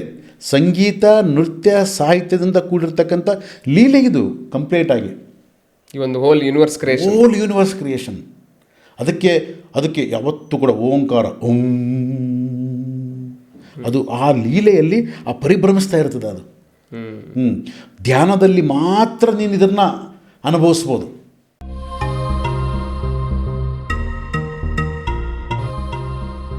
ಪ್ರತಿ ಭಾನುವಾರ ಬೆಳಿಗ್ಗೆ 7ರಿಂದ 8:30ವರೆಗೂ ನಾವು ಝೂಮ್ ವೆಬಿನಾರ್ನ ಕಂಡಕ್ಟ್ ಮಾಡಬೇಕು ಅಂತ ಹೇಳಿ ಅಂದ್ಕೊಂಡಿದ್ದೀವಿ. ಆ ಝೂಮ್ ವೆಬಿನಾರ್ನಲ್ಲಿ ನೇರವಾಗಿ ನೀವು ಭೀಮೇಶ್ ಸರ್ನ ಭೇಟಿಯಾಗಿ ನಿಮ್ಮ ಒಂದು ಡೌಟ್ಸ್ಗಳನ್ನು ಕ್ಲಾರಿಟಿ ಮಾಡ್ಕೋಬೋದು. ಯೂಟ್ಯೂಬ್ ಡಿಸ್ಕ್ರಿಪ್ಷನ್ ಒಳಗಡೆ ನೀವು ಹೋಗಿ ಚೆಕ್ ಮಾಡಿದಾಗ ಅಲ್ಲಿ ಝೂಮ್ ವೆಬಿನಾರ್ನ ರಿಜಿಸ್ಟ್ರೇಷನ್ ಫಾರ್ಮ್ ಲಿಂಕ್ ಇರುತ್ತೆ. ಅದನ್ನು ಓಪನ್ ಮಾಡಿಬಿಟ್ಟು ನಿಮ್ಮ ಡೀಟೇಲ್ಸ್ನ ಫಿಲ್ಅಪ್ ಮಾಡಿದರೆ ನಮ್ಮ ಬ್ಯಾಕ್ ಎಂಡ್ ಟೀಮಿಂದ ನಿಮಗೆ ಒಂದು ಝೂಮ್ ವೆಬಿನಾರ್ ಲಿಂಕ್ನ ಕಳಿಸ್ಕೊಡ್ತೀವಿ. ಸೊ ಹಾಗೆ ಕಮೆಂಟ್ ಸೆಕ್ಷನಲ್ಲೂ ಕೂಡ ಝೂಮ್ ವೆಬಿನಾರ್ ರಿಜಿಸ್ಟ್ರೇಷನ್ ಲಿಂಕ್ ಕೂಡ ದೊರೆಯುತ್ತೆ. 2026ರಿಂದ ನೀವು ನೇರವಾಗಿ ಭೀಮೇಶ್ ಸರ್ ಜೊತೆಗೆ ಪ್ರತಿ ಭಾನುವಾರ ಬೆಳಿಗ್ಗೆ 7ರಿಂದ 8:30ವರೆಗೂ ಅವರೊಂದಿಗೆ ನೀವು ಚರ್ಚೆ ಮಾಡಿ. ಸೊ ಇವಾಗ ಈ ಒಂದು ಎಕ್ಸ್ಪ್ಲನೇಷನ್ ಏನು ಕೊಟ್ರಲ್ಲ, ತುಂಬ ಇಟ್ಸ್ 360 ಡಿಗ್ರಿ ಶಿಫ್ಟ್ ಅಂತಲೇ ಅನ್ಬೋದು. ಯಾಕಂದರೆ ನೀವು ಹೋದ ಎಪಿಸೋಡಲ್ಲಿ ಹೇಳ್ತಾ ಹೋದ್ರಿ, ನಿಮಗೆ ಆಗಿರ್ತಕ್ಕಂಥ ಫಸ್ಟ್ ಅನುಭವ ರಾಮ್ತಾ ಬಗ್ಗೆ ನೀವು ಹೇಳ್ತಾ ಹೋದ್ರಿ. ಅಲ್ಲಿ ಕುತ್ಕೊಂಡು ಮೆಡಿಟೇಷನ್ ಮಾಡಬೇಕಾದ್ರೆ ಆ ಒಂದು 1000 ವ್ಯಾಟ್ಸ್ ಅಷ್ಟು ಕೊಟ್ಟಂಥ ಒಂದು ಕರೆಂಟ್ ಶಾಕ್, ಆವಾಗ ನೀವು ನಾನು ಎಲ್ಲಿ ದೇಹ ಬಿಟ್ಟು ಹೋಗ್ತೀನೋ ಅನ್ನೋ ಒಂದು ಅನುಭವ ಈ ಒಂದು ಸ್ಟೇಜ್ಗೆ ತಲುಪಿಸ್ತು. ಅಂದರೆ ನೀವು ಅಲ್ಲೇ ಅವತ್ತೇ ಬಿಟ್ಬಿಟ್ಟಿದ್ರೆ ಸೊ ಗೊತ್ತಿಲ್ಲ ಅದು ಎಲ್ಲಿ ರೀಚ್ ಆಗ್ತಿತ್ತೇನೋ, ಬಟ್ ಕಂಟಿನ್ಯೂಷನ್ ಮಾಡಿರೋದ್ರಿಂದ ನಿಮ್ಮ ಒಂದು ಬೆಳವಣಿಗೆ ಈ ಥರ. ಈ ನೇಚರ್ಗೆ ಒಂದು ಫ್ರೀಕ್ವೆನ್ಸಿ ಇದೆ ರೀ. ಈಗ ಲೋಬ್ಸಾಂಗ್ ರಾಂಪ ಅವರು ಪುಸ್ತಕ ಬರೀಬೇಕಾದ್ರೆ ಅವರ ಆಲೋಚನೆ ಇರುತ್ತಲ್ಲ, ಆ ಆಲೋಚನೆ ನೇಚರಲ್ಲಿ ರಿಜಿಸ್ಟರ್ ಆಗಿರುತ್ತೆ. ಓಕೆ, ಈಗ ನಾವು ಲೋಬ್ಸಾಂಗ್ ರಾಂಪ್ ಅವರೇ ಬಂದು ನನಗೆ ಆನ್ಸರ್ ಮಾಡಿದ್ರು ಬೇಕಾಗಿಲ್ಲ, ಅದು ನೇಚರಲ್ಲಿ ರಿಜಿಸ್ಟರ್ ಇದೆ. ಅದಕ್ಕೆ ನಾವು ಮಾಡ್ತಕ್ಕಂಥ ಪ್ರತಿ ಆಲೋಚನೆಗೂ ಕೂಡ ಕರ್ಮ ನಮ್ಮದೇ, ನೇಚರಲ್ಲಿ ರಿಜಿಸ್ಟರ್ ಆಗ್ತಾ ಇದೆ. ಪ್ರತಿಯೊಂದು ರಿಜಿಸ್ಟರ್ ಆಗ್ತಾ ಇದೆ. ಅದಕ್ಕೆ ಬಿ ಕೇರ್ಫುಲ್, ನಾವು ತುಂಬ ಜಾಗ್ರತೆ ವಹಿಸಬೇಕು. ಅದಕ್ಕೆ ಯಾವತ್ತೂ ಕೂಡ ಒಂದು ಆಧ್ಯಾತ್ಮಿಕವಾಗಿ ಆಗಿರ್ಬೋದು, ಪ್ರಾಪಂಚಿಕವಾಗಿ ಆಗಿರ್ಬೋದು, ಉಪಯೋಗಕರವಾಗಿರ್ತಕ್ಕಂಥ ಆಲೋಚನೆಗಳನ್ನು ಮಾಡಬೇಕು. ಡಿಸ್ಟ್ರಾಕ್ಟಿವ್ ಥಿಂಕ್ ಯಾಕೆ ಮಾಡಬಾರ್ದು ಅಂತಂದರೆ ಅದರ ಕರ್ಮ ನಂದೆ. ಅದೆಲ್ಲ ಅಟ್ರಾಕ್ಟ್ ಮಾಡ್ತಾ ಇದ್ದೀನಿ ನಾನು. ಹೌದು. ಸೊ ಆದ ಕಾರಣ ಈ ಲೋಕಸಂಗ್ರಾಮ ಪುಸ್ತಕ ಬರೆದಿರಲ್ಲ, ಅದ್ರ ಥಾಟ್ಸ್ ಎಲ್ಲ ಇದೆ, ರಿಜಿಸ್ಟರ್ ಇದೆ. ನಾನು ಬಲವಾಗಿ ಕೇಳ್ತಾ ಇದ್ದೀನಿ, ನನಗೆ ಈ ಕ್ವಶನ್ಗೆ ಆನ್ಸರ್ ಬೇಕು ಅಂತ. ಸೊ ಅದು ನನಗೆ ಆ ಫ್ರೀಕ್ವೆನ್ಸಿ ನನಗೆ ಕನೆಕ್ಟ್ ಆಗಬೇಕು. ನನ್ನ ಫ್ರೀಕ್ವೆನ್ಸಿ ಎಷ್ಟು ಕೆಪಾಸಿಟಿ? ಒಂದು 5 ವ್ಯಾಟ್ಸ್ ಬಲ್ಬ್ಗೆ ನನ್ನ ಕೆಪಾಸಿಟಿ ಒಂದು 5 ವ್ಯಾಟ್ಸ್ ಬಲ್ಬ್ ಅಂತ ಅಂದ್ಕೊಳ್ಳಿ. ಓಕೆ, ನೀವು ತಂದಿರತಕ್ಕಂಥ ಎನರ್ಜಿ, ಆ ಫ್ರೀಕ್ವೆನ್ಸಿ ನನಗೆ ಸೇರಬೇಕು ಅಂತಂದರೆ ಅದು 1000 ವ್ಯಾಟ್ಸ್ ಎನರ್ಜಿ. ಬಲ್ಬ್ ಏನಾಗುತ್ತೆ, ಬ್ಲಾಸ್ಟ್ ಆಗುತ್ತೆ ಆಗಬೇಕು ಆ್ಯಕ್ಚುಲಿ. ಬಟ್ ಅದಕ್ಕೆಲ್ಲ ಕನೆಕ್ಷನ್ ಎಲ್ಲ ಇರುತ್ತೆ. ಅದು ಆ ಒಂದು ಲೆವೆಲಲ್ಲಿ ಇಳಿದುಬಿಟ್ಟು ನನಗೆ ಅದು ಕೊಡಬೇಕು ಅಂದರೂ ಕೂಡ ನನ್ನ ಫ್ರೀಕ್ವೆನ್ಸಿಗೆ ಅದು ಸೆಟ್ ಮಾಡಿಕೊಳ್ಳುತ್ತೆ, ಎಲ್ಲ ಆಗುತ್ತೆ ಇದು. ಸೊ ಇದು ನಡೆಯೋಂಥ ಒಂದು ಸಂದರ್ಭ ಇದು. ನನಗೆ ಯಾವುದು ನೀನು ಬಲವಾಗಿ ನೀನು ಕೇಳ್ತೀಯಾ ಅದನ್ನು ಕೊಡುತ್ತೆ ಪ್ರಕೃತಿ. ಈಗ ಮ್ಯಾನಿಫೆಸ್ಟೇಷನ್ ಅಂತ ಏನು ಕರೀತಾರೆ, ಮ್ಯಾನಿಫೆಸ್ಟೇಷನ್ಗೆ ಬರೀ ಕೇವಲ ಆಲೋಚನೆ ಇದ್ದರೆ ಮ್ಯಾನಿಫೆಸ್ಟೇಷನ್ ಆಗಲ್ಲ. ಆಲೋಚನೆ ಜೊತೆಗೆ ಆಚರಣೆ ಬೇಕು, ಆ್ಯಕ್ಷನ್ಸ್ ಬೇಕು. ನೀನು ಏನು ಆ್ಯಕ್ಷನ್ ತೊಗೊತಾ ಇದೀಯ? ಸೊ ನನಗೆ ಅದು ಟೆಸ್ಟ್ ಮಾಡಿದ್ದು ನನ್ನ ಸುಮಾರು ಒಂದು 3 ತಿಂಗಳು 4 ತಿಂಗಳು ಟೆಸ್ಟ್ ಮಾಡಿರ್ಬೋದು. ನನಗೆ ವಿಪರೀತವಾದ ಬೇಕು ಆನ್ಸರ್ ಬೇಕು ಅನ್ನೋದು ನನಗೆ. ಸೊ ಯಾವುದೋ ಒಂದು ರೂಪದಲ್ಲಿ ನನಗೆ ಸ್ಯಾಟಿಸ್ಫೈ ಮಾಡಬೇಕಲ್ಲ, ನಾನು ಇದೆ ಅಂತ ಗೊತ್ತಾಗಬೇಕಲ್ಲ. ಬಟ್ ನನಗೆ ಅಷ್ಟು ಜ್ಞಾನ ಇಲ್ಲ ಅವಾಗ. ಓಕೆ, ಸೊ ಅದು ಬಂದು ನನಗೆ ಆ ಒಂದು ಫ್ರೀಕ್ವೆನ್ಸಿಯಲ್ಲಿ ನನ್ನ ಫ್ರೀಕ್ವೆನ್ಸಿಗೆ ಆ ಫ್ರೀಕ್ವೆನ್ಸಿನ ಮ್ಯಾಚ್ ಮಾಡಿ ಮಾತಾಡಿತು. ಇವತ್ತು ನಿಮ್ಮ ಮೊಬೈಲ್ ಫೋನಲ್ಲಿ ನಾನು ಮಾತಾಡ್ತಾ ನಿಮಗೆ ಕೇಳಿಸ್ತಾ ಇದೆ ಅಂತಂದರೆ ಏನರ್ಥ, ನನ್ನ ಫ್ರೀಕ್ವೆನ್ಸಿನ ನಿನ್ನ ಫ್ರೀಕ್ವೆನ್ಸಿಗೆ ಸೇರಿಸುತ್ತೆ. ಅದು ಇನ್ಸ್ಟ್ರೂಮೆಂಟ್ ಇದೆ ಅಲ್ಲಿ. ಇಲ್ಲಿ ಆ ಇನ್ಸ್ಟ್ರೂಮೆಂಟ್ ಪ್ರಕೃತಿಗೆ ಗೊತ್ತದು ಯಾವ ಇನ್ಸ್ಟ್ರೂಮೆಂಟ್, ನನಗೆ ಗೊತ್ತಿಲ್ಲ. ಅದು ಯಾವ ಇನ್ಸ್ಟ್ರೂಮೆಂಟ್ ತಂದು ಹಿಡಿತೋ, ಆ ಯಾವ ಇನ್ಸ್ಟ್ರೂಮೆಂಟ್ ಪ್ರಕಾರ ನನಗೆ ಕೇಳಿಸ್ತೋ ನನಗೆ ಗೊತ್ತಿಲ್ಲ. ಸೊ ಅದು ಆಗಬೇಕಾದ್ರೆ ಆ ಒಂದು ಸಂದರ್ಭದಲ್ಲಿ ಆಗಿರ್ತಕ್ಕಂಥ ಒಂದು ಫ್ರೀಕ್ವೆನ್ಸಿ ಮ್ಯಾಚ್ ಮಾಡೋದರಲ್ಲಿ ಸ್ವಲ್ಪ ಪ್ರಕೃತಿ ಅಂದರೆ ಸಾಮಾನ್ಯದ ಎಂಟೈರ್ ಯೂನಿವರ್ಸಿಗೆ ಯಾವೊಂದು ಎನರ್ಜಿ ಇರುತ್ತೆ, ನಾನೇನು ಒಂದು ಸ್ಪೆಕ್ ಆಫ್ ಡಸ್ಟ್. ಪಾಪ ನನ್ನ ಲೆವೆಲಿಗೆ ಇಳಿದುಬಿಟ್ಟು ನನಗೆ ಅದನ್ನು ಅರ್ಥ ಮಾಡ್ಸೋಕೆ ಹೋಗಿತ್ತಲ್ಲ ಆ ಮಹಾತಾಯಿ. ಮತ್ತು ಅದು ನನಗೆ ಅರ್ಥ ಆಗಿಲ್ಲ ಅದು. ಬಟ್ ನನಗೇನು ಅರ್ಥ ಆಯಿತು, ಇದೇ ಯಾರೋ ಒಬ್ಬರು ಆನ್ಸರ್ ಕೊಡ್ತಾರೆ, ಸಮಥಿಂಗ್ ಏನೋ ನಡೆಯುತ್ತೆ, ಏನೋ ಇದೆ ಇಲ್ಲಿ, ಇಷ್ಟು ಮಾತ್ರ ಗೊತ್ತಾಯ್ತು ನನಗೆ. ಸೊ ಈಗ ಅದನ್ನು ತಿಳ್ಕೊಂಡು ಹೋಗ್ತಾ ಇದ್ದಾನೆ. ಸೊ ನನಗೆ ಇವಾಗ ವಾಸ್ಟ್ ಆಗಿರ್ತಕ್ಕಂಥ ಹೆಂಗಿದೆ, ಯಾವ ರೀತಿ ಇದೆ, ಯೂನಿವರ್ಸ್ ಅಂದ್ರೇನು, ನೇಚರ್ ಅಂದ್ರೇನು, ಇದಕ್ಕೂ ಸಂಬಂಧ ಏನು. ಇವತ್ತು ಅದು ನಮಗೆ ವೇದದಲ್ಲಿ ಒಂದು ಮಂತ್ರ ಬರುತ್ತೆ, ನಾವು ಸ್ಯಾನ್ಸ್ಕ್ರಿಟ್ ಮಂತ್ರವನ್ನು ಉಚ್ಚಾರಣೆ ಮಾಡೋದು ಬೇಡ, ಕನ್ನಡದಲ್ಲೇ ಮಾತಾಡೋಣ. ಯಾಕಂದ್ರೆ ನನಗೆ ಈ ಸ್ಯಾನ್ಸ್ಕ್ರಿಟ್ ಮಂತ್ರ ಉಚ್ಚಾರಣೆ ಮಾಡಿ ಮತ್ತೆ ಅದಕ್ಕೊಂದು ಕನ್ನಡ ಆಲೋಚನೆ ಮತ್ತೆ ಅದಕ್ಕೆ ಬಿಡಿಯಾಗಿ ಅಕ್ಷರ ಅವೆಲ್ಲ ಬೇಕಾಗಿಲ್ಲ. ಅಲ್ಲಿ ಏನು ಹೇಳುತ್ತೆ ಅಂತಂದರೆ, ನಾಸದಿಯ ಸೂಕ್ತ ಅಂತ ಋಗ್ವೇದದಲ್ಲಿ ಬರುತ್ತೆ. ನಾಸದಿಯ ಸೂಕ್ತದಲ್ಲಿ ಏನು ಹೇಳುತ್ತೆ ಅಂತಂದರೆ, ಈ ಎಂಟೈರ್ ಪ್ರಪಂಚ ಏನಿದೆ ಇವತ್ತು ನನ್ನ ಒಂದು ಫಿಸಿಕಲ್ ಐ, ನೆಕೆಡ್ ಐಯಿಂದ ನಾನು ನೋಡ್ತಾ ಇದ್ದೀನಿ, ಅಬ್ಸರ್ವೇಷನ್ ಮಾಡ್ತಾ ಇದ್ದೀನಿ, ನನ್ನ ಮನಸ್ಸು ಏನು ತಗುತ್ತಾ ಇದೆ, ಇದು ಕೇವಲ 20%.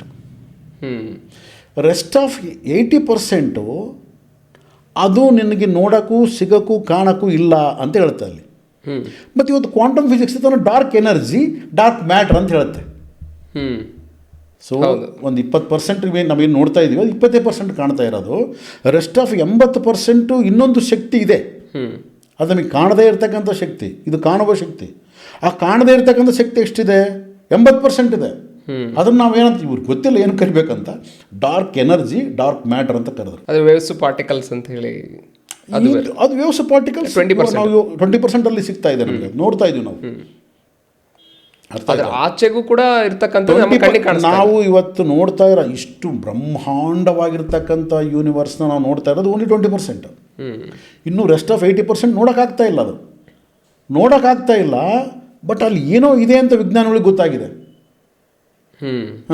ಅದಕ್ಕಾಗಿ ಅದನ್ನು ಡಾರ್ಕ್ ಎನರ್ಜಿ, ಡಾರ್ಕ್ ಮ್ಯಾಟರ್ ಅಂತ ಕರೆದ್ರು. ಅದನ್ನು ನಾಸದೇಹ ಸೂಕ್ತದಲ್ಲಿ ಹೇಳ್ತಾ ಇರೋದ್ರಲ್ಲಿ.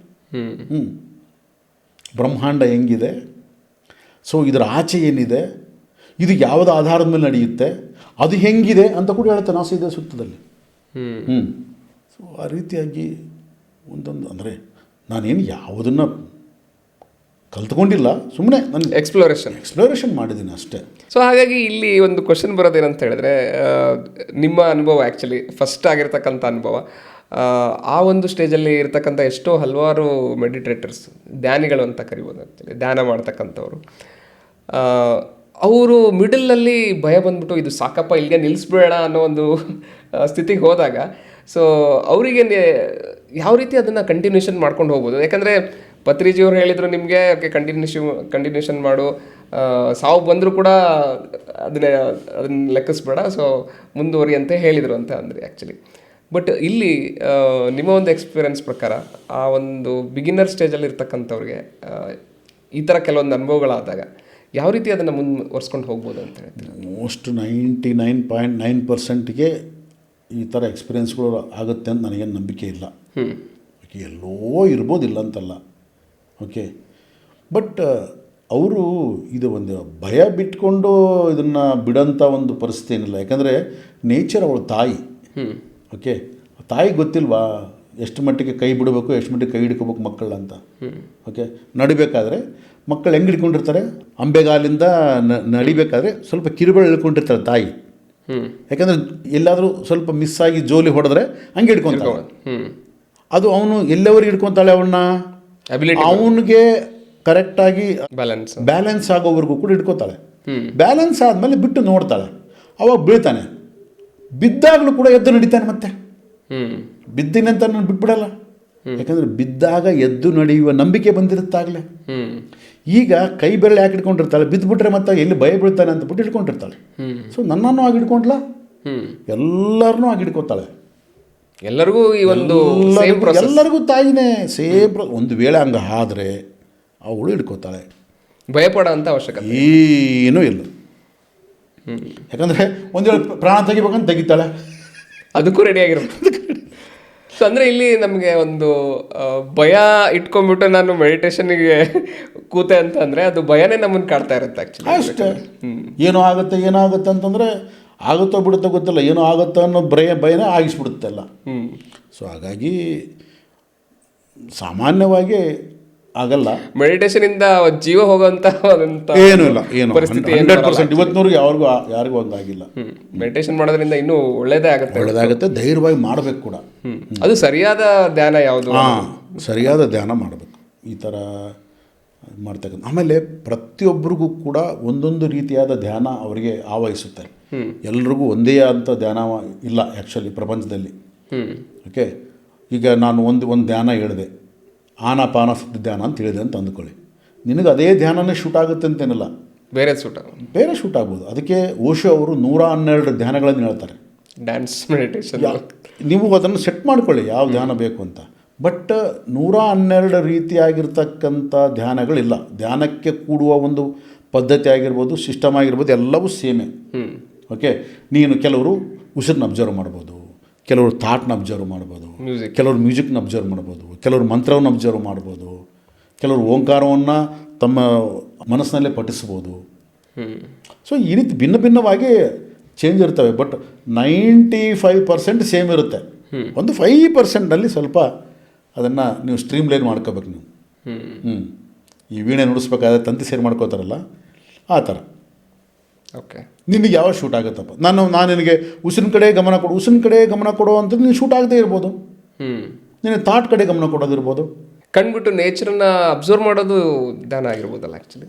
ಇಲ್ಲ, ಕಣ್ಣು ಬಿಟ್ಟರೆ ಅದು ಧ್ಯಾನ ಅಲ್ಲ. ನೇಚರಲ್ಲಿ ಯಾಕೆ ಕಣ್ಣಿಗೆ ಬಿಡಬಾರ್ದು? ಕಣ್ಣು ಬಿಟ್ಟದ್ದೇನು ತಪ್ಪಂತಲ್ಲ, ಯಾಕೆ ಬಿಡಬಾರ್ದು ಅಂತಂದರೆ ಕಣ್ಣು ಅನ್ನೋದು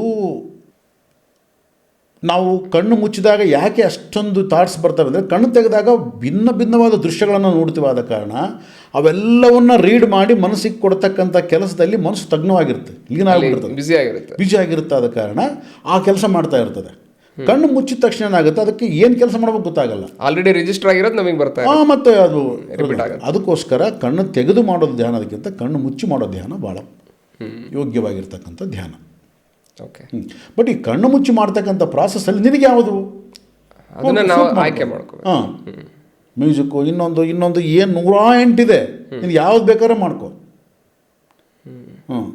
ಭೀಮೇಶ್ ರೆಡ್ಡಿ ಸರ್ ಬರೆದಿರ್ತಕ್ಕಂಥ ಈ ಒಂದು ಚಂದ್ರ ಮೇಲೆ ಬಂದ ನೋಡು ಎಂತ ಚಂದ ಅನ್ನೋ ಒಂದು ಬ್ಯೂಟಿಫುಲ್ ಬುಕ್ ರೀಸೆಂಟಾಗಿ ರಿಲೀಸ್ ಆಗಿದೆ. ಸೊ ಇದನ್ನ ಕಲ್ಪನಾ ಲೋಕಕ್ಕೆ ತಗೊಂಡು ಹೋಗ್ತಕ್ಕಂಥ ಒಂದು ಪುಸ್ತಕ ಅಂತ ಹೇಳಿ ಕರಿಬೋದು. ಸೊ ಹಾಗೆ ಈ ಒಂದು ಪುಸ್ತಕ ನಮಗೆ ಇಂಗ್ಲಿಷ್ನಲ್ಲೂ ಕೂಡ ಇದೆ, ಮೂನ್ಲೈಟ್ ಮ್ಯೂಸಿಂಗ್ಸ್ ಅಂತ ಹೇಳ್ಬಿಟ್ಟು. ಈ 2 ಪುಸ್ತಕಗಳು ನಿಮಗೆ ಅಮೆಝಾನಲ್ಲೂ ಕೂಡ ಸಿಗುತ್ತೆ. ಸೊ ಅಮೆಝಾನ್ನಲ್ಲಿ ನೀವು ಪರ್ಚೇಸ್ ಮಾಡ್ಬೋದು, ಫ್ಲಿಪ್ಕಾರ್ಟಲ್ಲಿ ಕೂಡ ಇದೆ. ಪುಸ್ತಕನ ನೀವು ಡೈರೆಕ್ಟ್ ಆಗಿ ನಮ್ಮಿಂದ ಪಡ್ಕೋಬೇಕು ಅಂತ ಹೇಳಿದ್ರೆ ಡಿಸ್ಕೌಂಟ್ ಕೂಡ ಇರುತ್ತೆ. ಆ ಲಿಂಕ್ನ ಕೂಡ ಕಮೆಂಟ್ ಬಾಕ್ಸ್ ಅಲ್ಲಿ ಹಾಕಿರ್ತೀವಿ. ಸೊ ಆಮೇಲೆ ಡಿಸ್ಕ್ರಿಪ್ಷನ್ ಅಲ್ಲಿ ಕೂಡ ಇರುತ್ತೆ, ಬೇಕಾದವರು ಪರ್ಚೇಸ್ ಮಾಡ್ಬೋದು. ಸೊ ಹಾಗೆ ಈ ಒಂದು ಜರ್ನಿಯಲ್ಲಿ ನೀವು ನಿಮ್ಮ ಜೊತೆಗೆ ನಾನು ಮಾತಾಡ್ತಾ ಇದ್ದೆ ಆ್ಯಕ್ಚುಲಿ ಹೇಳ್ಬೇಕಂತ ಹೇಳಿದ್ರೆ, ಆ ಟೈಮಲ್ಲಿ ನೀವು ಹೇಳ್ತಾ ಇದ್ರಿ ಯೋಗ ವಸಿಷ್ಠದ ಬಗ್ಗೆನೂ ಹೇಳಿದ್ದೀರಾ, ಆಮೇಲೆ ಪತಂಜಲಿ ಯೋಗ ಸೂತ್ರಗಳ ಬಗ್ಗೆನೂ ಮಾತಾಡ್ತಾ ಇದ್ರಿ. ಹಾಗೆ ಮುಂದೆ ನಾನು ನಿಮ್ಮ ಜೊತೆ ಕನ್ವರ್ಸೇಷನ್ ಮಾಡಿದಾಗೆಲ್ಲ ಪುರಂದರ ದಾಸರ ಬಗ್ಗೆ ಹೇಳ್ತಾ ಹೋದ್ರಿ, ಕನಕದಾಸರ ಬಗ್ಗೆ ಹೇಳ್ತಾ ಹೋದ್ರಿ, ಅಣ್ಣಮಾಚಾರ್ಯರ ಬಗ್ಗೆ ಎಲ್ಲ ಓದ ಎಪಿಸೋಡ್ಗಳಲ್ಲೂ ಕೂಡ ಹೇಳ್ತಾ ಹೋದ್ರಿ. ಈ ಒಂದು ಆಧ್ಯಾತ್ಮಿಕತೆ ಅಂದರೆ ಧ್ಯಾನ ಅನ್ನೋದು ಎಲ್ಲೋ ಒಂದು ಕಡೆ ಡೋರ್ವೇ, ಇಟ್ಸ್ ಅ ಡೋರ್ ಅಂತ ಅನ್ಬೋದು. ಆದಮೇಲೆ ನಿಮಗೆ ಆಧ್ಯಾತ್ಮಿಕತೆಗೆ, ರಿಯಲ್ ಆಗಿರ್ತಕ್ಕಂಥ ಆಧ್ಯಾತ್ಮಿಕತೆಗೆ ಯಾವ ರೀತಿ ಟಚ್ ಆಯಿತು, ಕನೆಕ್ಷನ್ ಹೇಗೆ ಬೆಳೀತು ಅಂತ ಆ್ಯಕ್ಚುಲಿ? ಈಗ ನೋಡೋ ಹರೀಶ್, ಈಗ ನಾವೇನು ಅಂದ್ಕೊಳ್ತೀವಿ, ನಾವು ಅವ್ರ ಬಗ್ಗೆ ಓದ್ವಿ, ಇವ್ರ ಬಗ್ಗೆ ಓದ್ವಿ, ಅವ್ರ ಬಗ್ಗೆ ತಿಳ್ಕೊಂಡ್ವಿ, ಇವ್ರ ಬಗ್ಗೆ ತಿಳ್ಕೊಂಡ್ವಿ. ಇವು ಎಲ್ಲವೂ ಕೂಡ ನೀವು ಈಗ ನಾನು ಏನೇ ಓದಿದ್ರೂ ಕೂಡ, ಏನೇ ನೋಡಿದ್ರೂ ಕೂಡ, ಏನೇ ಮಾತಾಡಿದ್ರೂ ಕೂಡ, ಏನೇ ಕೇಳಿಸ್ಕೊಂಡ್ರೂ ಕೂಡ ನನ್ನ ಪಾಯಿಂಟ್ ಆಫ್ ವ್ಯೂ ಒಂದೇ ಇರುತ್ತೆ. ನೀವು ಯಾರೇ ಮಾತಾಡಿದ್ರು ಅದನ್ನೇ ಮಾತಾಡ್ತಾರೆ. ಅದಕ್ಕೆ ನನಗೆ ಎಷ್ಟು ಖುಷಿ ಆಗುತ್ತೆ ಒಂದೊಂದು ಸಾರಿ ಅಂತಂದರೆ, ನೀವು ಕಬೀರ್ ದಾಸರು ತೊಗೊಳ್ಳಿ, ಮೀರಾಬಾಯಿ ಭಜನ್ಸ್ ತೊಗೊಳ್ಳಿ, ನೀವು ಅನ್ನಮಾಚಾರ್ಯ ಕೀರ್ತನೆ ತೊಗೊಳ್ಳಿ, ನೀವು ಯಾರನ್ನೇ ತೊಗೊಳ್ಳಿ, ಪುರಂದರದಾಸರು ತೊಗೊಳ್ಳಿ, ಕನಕದಾಸರು ತೊಗೊಳ್ಳಿ, ನೀವು ಬಸವಣ್ಣವ್ರು ತೊಗೊಳ್ಳಿ, ಅಲ್ಲಮ ಪ್ರಭುಗಳು ತೊಗೊಳ್ಳಿ, ನೀವು ಎಲ್ಲ ಯಾರನ್ನೇ ತೊಗೊಂಡ್ರೂ ಕೂಡ ಅವರ ಒಂದು ಸೆಂಟ್ರ್ ಬಿಂದು ಒಂದೇ ಇರುತ್ತೆ. ರಿಯಲ್ ಸೋರ್ಸ್ ಈಸ್ ಒಂದು, ಸತ್ಯ ಒಂದೇ, ಅದನ್ನಿಟ್ಕೊಂಡೇ ಮಾತಾಡಿರ್ತಾರೆ. ಆದ ಕಾರಣ ನಮಗೆ ಖುಷಿ ಆಗುತ್ತೆ ಕೇಳೋದಕ್ಕೆ.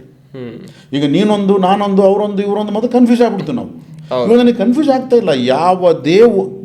ನೀವು ಯಾವುದೇ ಒಂದು ಪದ್ಯ, ಒಂದು ವಚನ, ಒಂದು ಚರಣ ಏನೇ ಓದಿದ್ರೂ ಕೂಡ ನನಗೆ ಕನ್ಫ್ಯೂಷನ್ ಆಗಲ್ಲ. ನನಗೆ ಒಂದೇ ಪಾಯಿಂಟ್ ಕೇಳಿಸುತ್ತೆ. ನನಗೆ ಆ ಪಾಯಿಂಟ್ ಏನು, ಅದರ ಆತ್ಮ ಏನು. ಒಂದು ಹಾಡು, ಪುರಂದರದಾಸರ ಹಾಡಿನಲ್ಲಿ ಈ ಹಾಡಿನ ಆತ್ಮ ಏನು, ಯಾವುದ್ರ ಬಗ್ಗೆ ಹೇಳಿದ್ದಾರೆ, ಮನಸ್ಸಿನ ಬಗ್ಗೆ ಹೇಳಿದಾರಾ, ಆತ್ಮದ ಬಗ್ಗೆ ಹೇಳಿದಾರಾ, ಪ್ರಕೃತಿಯ ಬಗ್ಗೆ ಹೇಳಿದಾರಾ, ಯಾವುದ್ರ ಬಗ್ಗೆ ಹೇಳಿದ್ದಾರೆ, ಆಮೇಲೆ ಜೀವನ ಮಾಡುವ ವಿಧಾನದ ಬಗ್ಗೆ ಹೇಳಿದಾರಾ, ಅಂದರೆ ಒಂದು ಆ ಕ್ಲಾರಿಟಿ ನಮಗೆ ಬರುತ್ತೆ. ಇವಾಗ ಪುರಂದರದಾಸರು ಹಲವಾರು ಹೇಳ್ತಾ ಹೋಗ್ತಾರೆ. ಉದಯ ಕಾಲದಲ್ಲೆದ್ದು ಗಡಗಡ ನಡಗುತ್ತ ನದಿಯಲ್ಲಿ ಮಿಂದೆನೆಂದು ಹಿಗ್ಗುತ್ತಲಿ, ಮದ ಮತ್ಸರ ಕ್ರೋಧ ಒಳಗಿಟ್ಟುಕೊಂಡು ಪರರಿಗೆ ಆಶ್ಚರ್ಯವನ್ನು ಕಾಣುವಂತೆ. ಇದು ಹಾಡಿದೆ ಇದು. ಉದರ ವೈರಾಗ್ಯವಿದು ಅನ್ನೋ ಹಾಡ ಇದು. ಅಂದರೆ ಉದರ ವೈರಾಗ್ಯ ಅಂದರೆ ನಾವು ಬರೀ ಪ್ರಪಂಚಕ್ಕೆ ತೋರಿಸ್ತಕ್ಕಂಥ ವೈರಾಗ್ಯ ಹೆಂಗಿರುತ್ತೆ ನಮಗೆ. ನಾನು ಎಂಥವನಪ್ಪ ನಾನು ತೋರಿಸೋದಕ್ಕೆ. ಅಂದರೆ ಇವರು ಪ್ರಪಂಚದ ಬಗ್ಗೆ ಮಾತಾಡಿರ್ತಾರೆ ಅವಾಗ. ನಾನೇನು ಮಾಡಿದೆನೋ ರಂಗಯ್ಯ ರಂಗ, ಅಲ್ಲಿ ಅವರ ತಮ್ಮ ಒಂದು ವಿನ್ನಪ ಇರುತ್ತೆ. ಯಾಕೆ ನನಗೆ ಹಿಂಗೆ ಕಾಣ್ತಾ, ಇವಾಗ ಎಲ್ಲರೂ ಹೇಳ್ತಾರೆ ನನಗೆ ಯಾಕೆ ಕಷ್ಟ ಬಂತು, ನನಗೆ ಯಾಕೆ ಇದಾಯಿತು, ನಾನೇನು ಮಾಡಿದೆ, ಭಾಳಷ್ಟು ಜನ ಕೇಳ್ತಾರೆ. ಅವರ ಪರವಾಗಿ ಕೇಳ್ತಾನೆ, ನಾನೇನು ಮಾಡಿದೆನೋ ರಂಗಯ್ಯ ರಂಗ, ನೀನನ್ನು ಕಾಯಬೇಕು. ಅವಾಗ ಎಕ್ಸಾಂಪಲ್ಸ್ ಹೇಳ್ತಾನೆ, ಇವ್ರನ್ನ ಕಾದೆ, ಅವ್ರನ್ನ ದ್ರೌಪದಿನ ಹೆಂಗೆ ಕಾದೆ ನೀನು, ದ್ರೌಪದಿ ಏನು ಕೇಳಿದ್ಲು ನನ್ನ, ಸೀರೆ ಹೆಂಗೆ ಕೊಟ್ಟೆ ನೀನು. ಗಜೇಂದ್ರ ಮೋಕ್ಷದ ಬಗ್ಗೆ ಮಾತಾಡ್ತಾನೆ, ಧ್ರುವನ ಬಗ್ಗೆ ಮಾತಾಡ್ತಾನೆ, ಅವರೇನು ನನ್ನ ಅಕ್ಕನ ಮಕ್ಕಳ ಏನು ಅಂತ ಕೇಳ್ತಾನೆ. ಅಂದರೆ ನಾವು ಕೂಡ ಈ ರೀತಿ ಕೇಳ್ತೇವೆ. ಕೇಳಿ ಅದಕ್ಕೆ ಹೇಳ್ತಿರೋದು, ಒಬ್ಬ ಆಧ್ಯಾತ್ಮಿಕ ಪುರುಷ ಒಂದು ಹಾಡು ಬರೆದ್ರೆ ಹೇಗಿರುತ್ತೆ. ಪುರಂದರದಾಸರು ಮೂರ್ಖತೆಯಿಂದ ಕೇಳಲಿಲ್ಲ, ಜನಗಳ ಒಂದು ರೋಧನೆಯನ್ನು ಹೇಳಿ ಪರಿಹಾರ ಹೇಳ್ತಾರೆ ಕೊನೆಗೆ. ಎಷ್ಟು ಬ್ಯೂಟಿಫುಲ್ಲಾಗಿ ಹೇಳ್ತಾರೆ. ನಾವು ಫಸ್ಟ್ ಹಾಡು ಕೇಳಿದ ಕರೆಕ್ಟು, ಹೌದು, ಮತ್ತೆ ಅವ್ರಿಗಂದು ಯಾಕೆ ನಮಗಂದು ಯಾಕೆ ಅಂತ ಅನಿಸುತ್ತೆ ನಮ್ಮ ಮನಸ್ಸಿಗೆ. ಆದರೆ ಕೊನೆಗೆ ಹೇಳ್ತಾರೆ, ಅವನು ಯಾವುದಕ್ಕೂ ಕಾರಣ ಅಲ್ಲದೆ ಇರ್ತಕ್ಕಂಥವನು. ಅವನು ಪ್ರಮೇಯನೇ ಇಲ್ಲದೆ ಇರ್ತಕ್ಕಂಥವನು. ಈಗ ಪುರಂದರದಾಸರು ಅದನ್ನು ಹಾಡ್ತಾ ಹಾಡ್ತಾ ಆ ಒಂದು ಕಂಪ್ಲೀಟಾಗಿ ಎಂಡ್ ಮಾಡಬೇಕಾದ್ರೆ ಯಾವ ರೀತಿ ಎಂಡ್ ಮಾಡ್ತಾರೆ? ಮುಪ್ಪಿಡಿ ಅವಲಕ್ಕಿಯ ಕೊಟ್ಟವನಿಗೆ ಒಪ್ಪುವಂತೆ ಕೊಡಲಿಲ್ಲವೇ? ಓಕೆ, ಅದನ್ನು ಹೇಳಿ ಅಂದರೆ ಅಲ್ಲಿವರೆಗೂ ಕೂಡ ಅದನ್ನು ಕರೆಕ್ಟಾಗಿ ಹೇಳ್ತಾರೆ. ಹೌದು, ಕರೆಕ್ಟ್, ನಾನೇನು ಕಡಿಮೆ ಮಾಡಿದೆ ನಾವು ಅಂದ್ಕೋಬೇಕು. ಅವ್ರಿಗಿಂತ ಪೂಜೆ ಜಾಸ್ತಿ ಮಾಡಿದೆ, ಇವ್ರಿಗಿಂತ ಪೂಜೆ ಜಾಸ್ತಿ ಮಾಡಿದೆ, ಅದೆಲ್ಲ ನಾವು ಅಂದ್ಕೋಬೇಕು ನಾವು. ಕೊನೆಗೆ ಹೇಳ್ತಾರೆ, ಅಪ್ರಮೇಯ ಕಾಯೋ. ಸರ್ಪಶಯನ ಶ್ರೀ ಪುರಂದರ ವಿಠಲ ಅಪ್ರಮೇಯ ಕಾಯೋ. ಅಪ್ರಮೇಯ ಅಂದರೆ ಪ್ರಮೇಯ ಇಲ್ದವನು ಅಂತ. ಈಗ ನೀನು ಅವನನ್ನು ಪ್ರಮೇಯ ಅಂತ ನೀನು ಭಾವನೆ ಮಾಡಿ ಮಾತಾಡ್ತಾ ಇದ್ದೀವಿ ನಾವು. ಅವ್ನಿಗೆ ಯಾಕೆ ಹಂಗೆ ಮಾಡಿದೆ, ಇವ್ನಿಗೆ ಯಾಕೆ ಹಿಂಗೆ ಮಾಡಿದೆ, ನನಗೆ ಯಾಕೆ ಹಿಂಗೆ ಮಾಡಲಿಲ್ಲ, ಕಾರಣ ಅಂತ ನಾನು ಹೇಳ್ತೀನಿ. ಅವನಿಗೆ ಇವಾಗ ಯಾರಿಗೊಬ್ಬರಿಗೆ ಐಶ್ವರ್ಯ ಬಂತು, ಸಂಪತ್ತು ಬಂತು, ಇನ್ನೊಂದು ಬಂತು. ಏನಪ್ಪ, ನಾನು ಇಷ್ಟೆಲ್ಲ ಪೂಜೆ ಮಾಡ್ತಾಯಿದ್ದೀನಿ, ಇಷ್ಟೆಲ್ಲ ಪುನಸ್ಕಾರ ಮಾಡ್ತಾಯಿದ್ದೀನಿ, ಇಷ್ಟೆಲ್ಲ ವ್ರತಗಳು ಮಾಡ್ತಾಯಿದ್ದೀನಿ, ನನಗಿಲ್ಲ. ಅವನಿಗೆ ಹೆಂಗೆ ಬಂತು? ನನಗೆ ಕಷ್ಟ ಕೊಟ್ಟಿರೋದು, ನನಗೇಗಿಂತ ಕಷ್ಟ ಬಂತು, ಅವನಿಗೆ ಯಾಕಂತ ಸುಖ ಬಂತು ಅಂತ ಏನು ಕೇಳ್ತಕ್ಕಂಥ ಒಂದು ಸಾಮಾನ್ಯ ಜನಗಳನ್ನು ಕುರಿತು ಹಾಡ್ತಾ ಕೊನೆಗೆ ಹೇಳ್ತಾನೆ, ಅಪ್ರಮೇಯ ಕಾಯೋ. ಅಪ್ರಮೇಯ ಅನ್ನೋ ವರ್ಡು ಕಂಪ್ಲೀಟ್ ಎಲ್ಲ ಆರನ್ನು ಹೊಡೆದಾಕ್ಬಿಡುತ್ತೆ. ಅಂದರೆ ಪ್ರಮೇಯನೇ ಇಲ್ದವನು ಅವನು ಈಸ್ ಎ ವಿಟ್ನೆಸ್, ನೋಡ್ತಾ ಇದ್ದಾನೆ ಜಸ್ಟ್. ಅಂದರೆ ನಾನು ಮಾಡಿದಂಥ ಎಲ್ಲ ಕೆಲಸಗಳಿಗೂ ಪ್ರತಿಫಲ ನಂದೇ.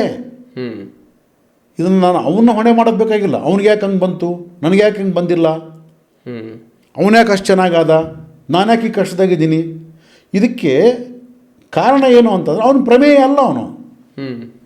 ಅವನು ಅಪ್ರಮೇಯ, ಅವನು ಸಂಬಂಧನೇ ಇಲ್ಲ. ಪ್ರಮೇಯ ಯಾರು? ನಾನೇ. ಅದಕ್ಕೆ ಕಾರಣ ನಾನೇ. ಇವತ್ತು ನನಗೆ ಲಾಸ್ ಆಯಿತು, ಲಾಸ್ ಆಗಿ ನಾನು ಮತ್ತೆ ಇದೇ ಹಾಡು ಹಾಡ್ಕೊಂಡು ಹೋಗ್ಬೇಕು ನಾನು. ನೀನು ದ್ರೌಪದಿ ಸೀರೆ ಕೊಟ್ಟೆ, ಅವನಿಗೆ ಅದು ಕೊಟ್ಟೆ, ಇದು ಕೊಟ್ಟೆ, ಅದು ಕೊಟ್ಟೆ, ನನಗೆ ಯಾಕೆ ಹಿಂಗೆ ಮಾಡಿದೆ ಅಂತ ನಾನು ಕೇಳ್ಬೇಕು ನಾನು. ಸೊ ಅಲ್ಲಿ ಹೇಳ್ಬಿಟ್ಟಿದ್ದಾರೆ ಪುರಂದರದಾಸರು, ಅಪ್ರಮೇಯ ಕಾಯೋ. ಅಂದರೆ ನೋಡಿ, ಹೋಲ್ ಹಾಡು ಹೇಳ್ತಾ ಕೊನೆಗೆ ಒಂದೇ ಒಂದು ಶಬ್ದದಲ್ಲಿ ಎಲ್ಲ ನಮ್ಮ ಮನಸ್ಸಿನ ಒಂದು ಭ್ರಾಂತಿಗಳನ್ನು ಹೊಡೆದಾಕ್ಬಿಡ್ತಾರೆ. ಅದಕ್ಕೆ ಹೇಳ್ತಾ ಇರೋದು, ಅವರು ಸೈಂಟಿಸ್ಟ್ ಅಲ್ಲ, ಸೈಂಟಿಸ್ಟ್ಗಳು ಅವರೆಲ್ಲರು. ಇವತ್ತು ಯಾರನ್ನೇ ತಗೋ, ಒಂದು ಆಂಧ್ರದಲ್ಲಿ ಆಗಿರ್ಬೋದು, ದೊಡ್ಡ ದೊಡ್ಡ ಯೋಗಿಗಳಿದ್ದಾರೆ.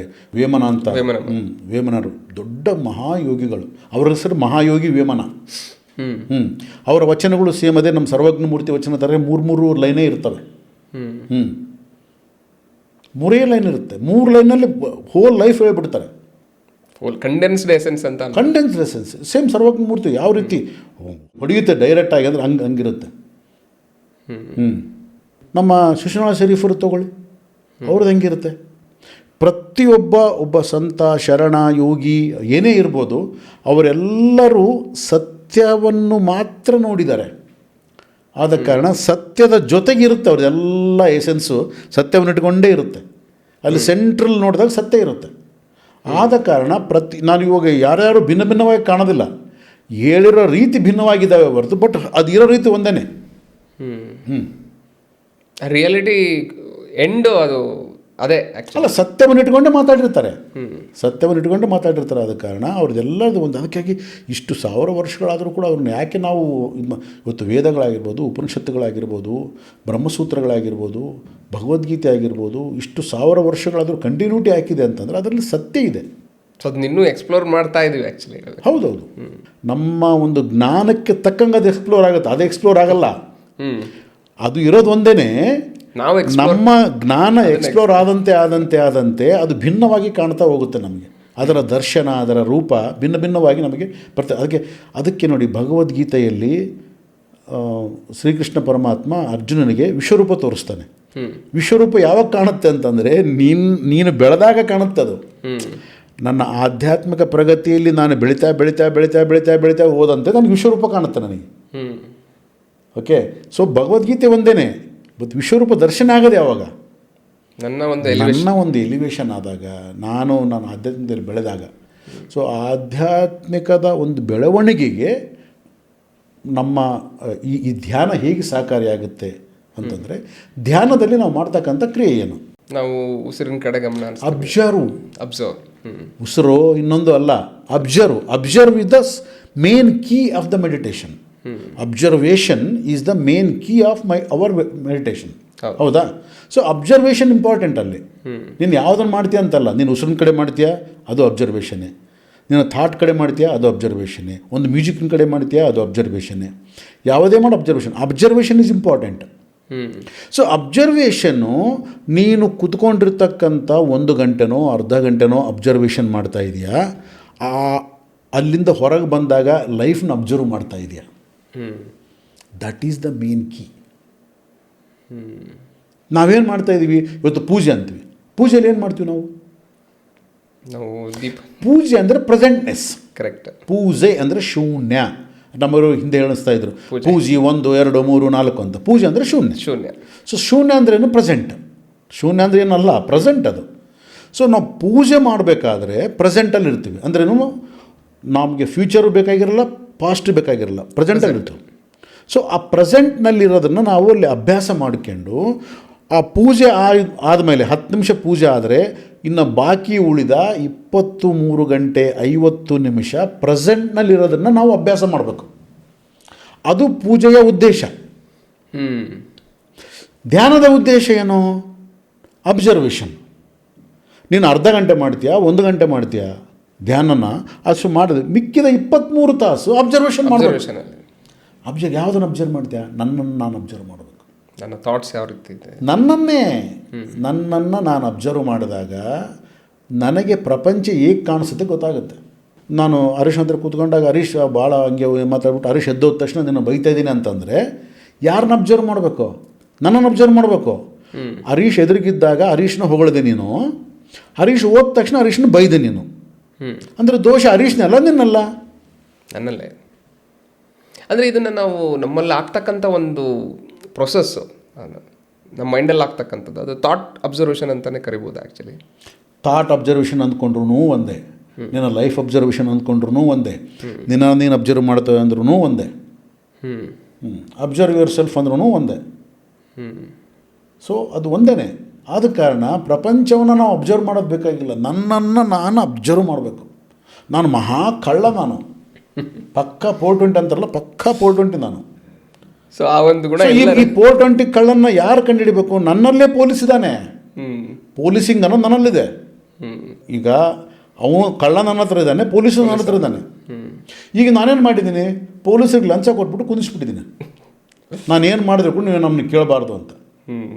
ಸೊ ಇವಾಗ ಏನು ಮಾಡಬೇಕು? ಪೊಲೀಸ್ರಿಗೆ ಫುಲ್ ಪವರ್ ಕೊಡ್ಬೇಕು ಇವಾಗ. ಪೊಲೀಸಿಗೆ ಪವರ್ ಕೊಟ್ಟರೆ ಏನು ಮಾಡ್ತಾರೆ? ಪೊಲೀಸ್ ಏನು ಮಾಡ್ತಾರೆ? ಅಬ್ಸರ್ವ್ ಮಾಡ್ತಾರೆ. ಹಾಂ. ಸೊ ಅವಾಗ ಗೊತ್ತಾಗುತ್ತೆ ನಾನು ಎಂಥವನೋ ಗೊತ್ತಾಗುತ್ತೆ. ಈಗ ನನ್ನ ಮನಸ್ಸಲ್ಲಿ ನನ್ನ ಬಗ್ಗೆ ನನಗೆ ವಿಪರೀತವಾದ ಒಂದು ಬಿಂಬಿಸ್ಕೊಂಡ್ಬಿಟ್ಟಿದ್ದೀನಿ. ನಾನು ಅಂದರೆ ಏನು?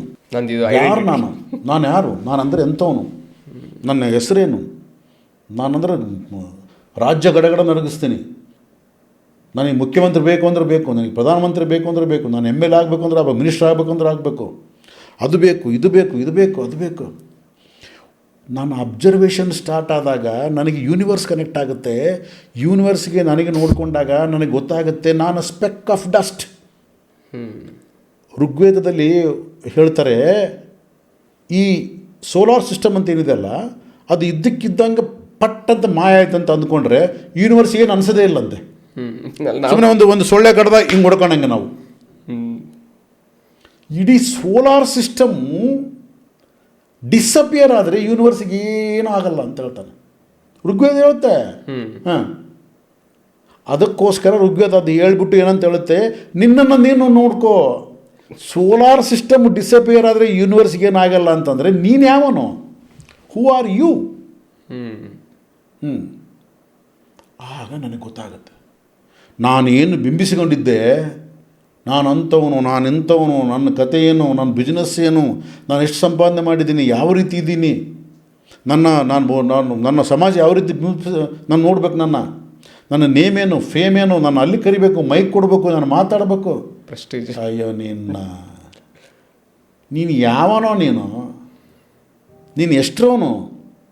ಎಂಟೈರ್ ಸೋಲಾರ್ ಸಿಸ್ಟಮ್ ಇವತ್ತೇನು ಸೂರ್ಯನ ಸುತ್ತ ಇರ್ತಕ್ಕಂಥ ಸೋಲಾರ್ ಕಂಪ್ಲೀಟ್ ಗ್ರಹಗಳು ಎಲ್ಲ ಅವು ಡಿಸಪಿಯರ್ ಆದ್ರೂ ಕೂಡ ಗೊತ್ತಾಗಲ್ಲ ಅಂತ ಅದಕ್ಕೆ ಯೂನಿವರ್ಸ್ಗೆ.